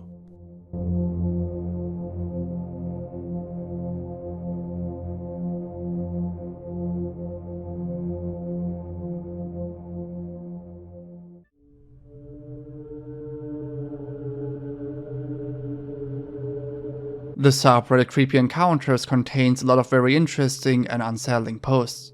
One of such comes from the user Mimnu.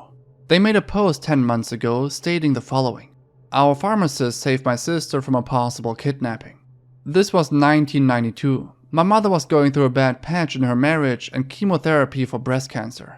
We lived in a very quiet town where residential areas only had small markets. For everything else, including pharmacy and public calls, we had to go to the main market, which was almost 3.5 miles from our house, 1.5 miles from our apartment blocks to main road, and then 2 miles to the market, either by walk or by public transport. My mother was going through some tough time given my father's complete disconnect with us. She used to call her brother, my uncle for advice and catharsis, who lived in another city. For those calls, she had to go to the public call office, which was run by 2 weird men. The same market had the pharmacy where my mother would buy her medicines. I was 11 and my older sister was 17. One evening, my mother along with my sister went to the call office to talk to my uncle. I don't remember why, but I think my father asked her to leave the house and she wanted to discuss her options. She was in distress and didn't realize it was already late when she finished the call. The market was closed, so was the public transport. My mom and sis paid the bill and started their walk home on the path next to the main road. The 2 call office owners closed the office and started following them. One on foot right behind them trying to offer a ride, and the other on a bicycle next to them on the deserted main road. My mother strictly refused, held my sister's hand tightly, and started walking as fast as she could when a white van appeared on the service road and started driving slowly next to them. The office guys had already arranged a ride with some really bad intentions and didn't seem to go away. They were probably waiting for them to get off main road to strike. On the next turn, 2 men came from the opposite side on the footpath. And to my mother's relief, it was a pharmacist and his friend who were returning to pick his car from his shop's parking after a walk. They saw the men in the van and immediately realized what was going on. They stopped, said hello and asked if she needed help. They agreed to walk them home. The office men fled upon seeing the guys. The kind pharmacist saw my mother and sister to the safety of our house. My mother never went back to that PCO again. In the replies, the OP adds that this happened in Pakistan. They had public call offices which were like little shops and the owner would have a couple of telephone sets for long distance calls. Depending on how old you are, this might be familiar to you. These were usually one of the only affordable ways to make calls outside of the local calling area. OP further adds that this seemed very calculated from the side of the call office owners. Her mother often went to the call office and they probably eavesdropped her conversations, which made them aware of her personal struggles. OP adds, lastly, they knew that every side road leading to residential areas would be absolutely deserted. So they took their chance. Thanks to the pharmacist, they failed. fstopfox. This is a very recent case. The user fstopfox started a subreddit called fstopfitzgerald in 2017. However, this only received real traction on the 28th of April this year. fstopfox, or rather known as 55-year-old Richard Burdett, was charged with numerous crimes such as luring a child under 18, production, possessing, accessing, and making available of CP on a subreddit and other platforms online. At the time of me working on this video, we have the 19th of May. On the 20th, he'll have his court hearing. On his subreddit, he shared scripted audios, which included content about minors and school students. The disturbing part is the number of members frequenting the subreddit. The subreddit had over 5,000 users. The description of the subreddit reads, "A repository for all my recordings. Toronto police executed a search warrant on April 20 and found evidence for everything I mentioned. Ever since his arrest, the police shut down the subreddit as well." It was also revealed that Richard Burdett was a high school drama teacher and had more than 1,300 explicitly charged messages with a high school student. This was in 2007. He only received a 1-month suspension for this behavior. There's way more that he did, but it all boils down to the things he was charged for.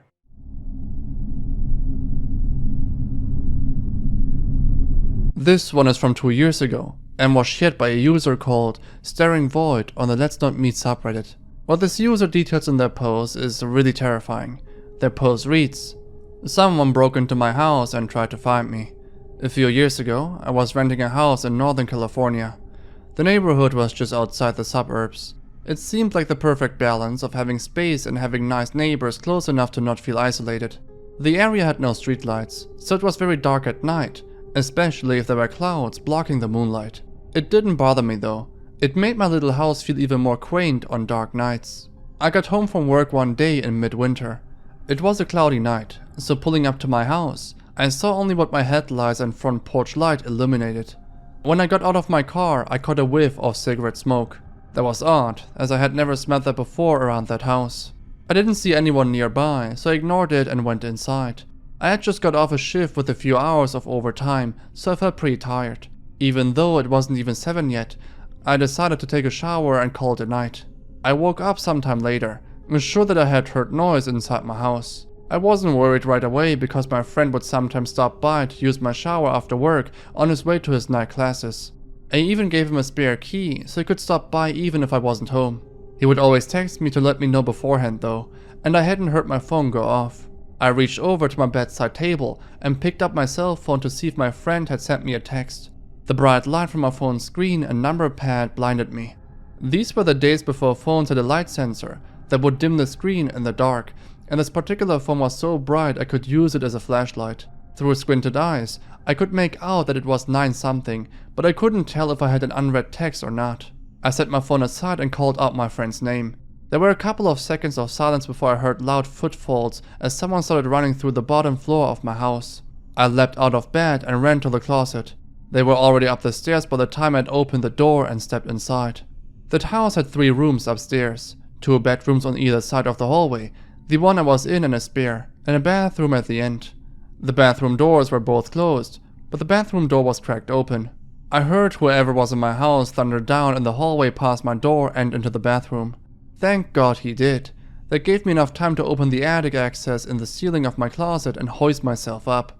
I had just started to lift myself up when the person ran back out of the bathroom. My feet were barely inside of the attic when my bedroom door burst open. I heard footsteps run into my room and stop. When they didn't see me in that room, they ran back to the hallway and into the other room, which just had boxes stacked in a corner, some weights, and a table where I painted my miniature models. I guess they decided that if someone were hiding, it would be in the bedroom because they charged back into my room and turned on the light. A moment later, the closet door was ripped open. I was crouched in my attic, just a foot or so away from the access, so I could try to stop them if they started to climb up. From my vantage point, all I could see was from about their knee down. They were wearing dirty blue jeans with frayed cuffs and worn work boots. After a few seconds of looking in the closet, they stepped away and I heard a loud crash come from my room, followed by a scream of frustration and anger. That scream was the most unnerving part of the incident for me. It reminded me far too much of my stepfather, who would scream in a similar way when he lost his temper. He would eventually be put in a mental hospital for several mental disorders that resulted in erratic and violent tendencies. The man in my house ran back down the stairs. I heard crashes and clatters as things were thrown around and furniture was knocked over. I stayed crouched in the attic. I had left my cell phone when I ran for the closet, and I wasn't certain I could climb down without him hearing. After some time, the noises stopped. I started counting slowly. When I reached 1000, I decided it was safe enough to climb down and call the police. The first thing I noticed when I exited the closet was the intruder had flipped over my bed. I assume in an attempt to find me. That was a loud noise I had heard after he stepped away from the closet. I couldn't find my cell phone, so I went to the landline by the bed and called the police. I waited in my bedroom until I heard them call out from downstairs. The first floor was a mess, but I had expected that. Chairs had been knocked over, the sofa had been flipped. All the books, pictures and knickknacks out on my shelves were strewn across the floor. The cupboards in the kitchen had been opened, and all the boxed and canned foods had been thrown to the ground. As far as I could tell though, the only thing missing was a single knife out of the wooden block in my kitchen. The police checked the house from top to bottom. They found that the side door had been forced open by something like a crowbar. They also found a few cigarette butts along my fence line, along with some foil and an empty pen tube which the police said people often use to smoke substances, so they think he had been watching my house for a while. I realized that he must have been out there smoking a cigarette when I got home. They collected up the evidence and told me I should stay with family or friends that night and get the door fixed as soon as possible. I opted to just not sleep. I moved a shelf over to block the broken door and spent the next couple hours cleaning things up. I would often go to the window with a flashlight and shine it along the fence line where the police found the cigarette butts and foil, but I didn't see anything. The next day I called to have the door fixed and motion lights installed at the back and sides of my house. I ran a phone cable up into the attic and added a landline. I never wanted to be stuck up there without a phone again. Nothing else happened at that house though. I lived there another 3 years without any incidents. One more precaution I took was practicing getting out of my bed, going to my closet and climbing into the attic as quickly and quietly as possible. I even kept at it when I moved. Except now I go to a crawl space at the back of the closet instead of the attic. I try not to think about what could have happened if I had been a bit slower getting to the attic, or if he hadn't gone into the bathroom at the end of the hall first. Honestly, this sounds more like a good story than a real one, so take this entire thing with a grain of salt. I'm not saying that this entire thing is completely unrealistic, but it just reads like a good story you'd find in a book. In the replies he added that he never heard back from the police and that they might have not even bothered taking fingerprints. The theory that the perpetrator might be an addict was thrown around multiple times by other Redditors and also by OP himself, but there's obviously no proof for that. Hey, if you've made it this far, thanks a lot for watching. If you haven't subbed to the channel yet, make sure to do so. Before ending this off, I want to quickly thank the patrons. First off, I want to thank the elite tier patrons, which consist of 44, Clip Artisan, Conathan L, Courtney Occult, Krebs Ugen, Dave Birkins, Electrocat, Illy Bueno, Ian Wenkmer, Foster Bradley, I Love the Second Amendment, James Baker, Jamie, Kirsten Patricio, Lord of the Lizards, Madeline Tanner, Morgok C, Rick, NXTquel, Santino Sierra, Shawnee, and Spooky Dulcet. Thanks a lot to the Legend tier patrons, which consist of Amy Stringfellow, Andrew906, Austin, Bodie, Brian Cave, Brianna Schaff, Cameron Mishit, Cassandra, Christopher, Darkner Lol, Dennis Greasefire, Digital Capybara, Evie Meyer, Jeb, Lie Andromeda, Malia Schönberger, Malcolm Mart, MG, Nick Castle, Riley Bear, and Vladislav Korshevi. Thanks to every other patron in the supporter tier, I really appreciate that.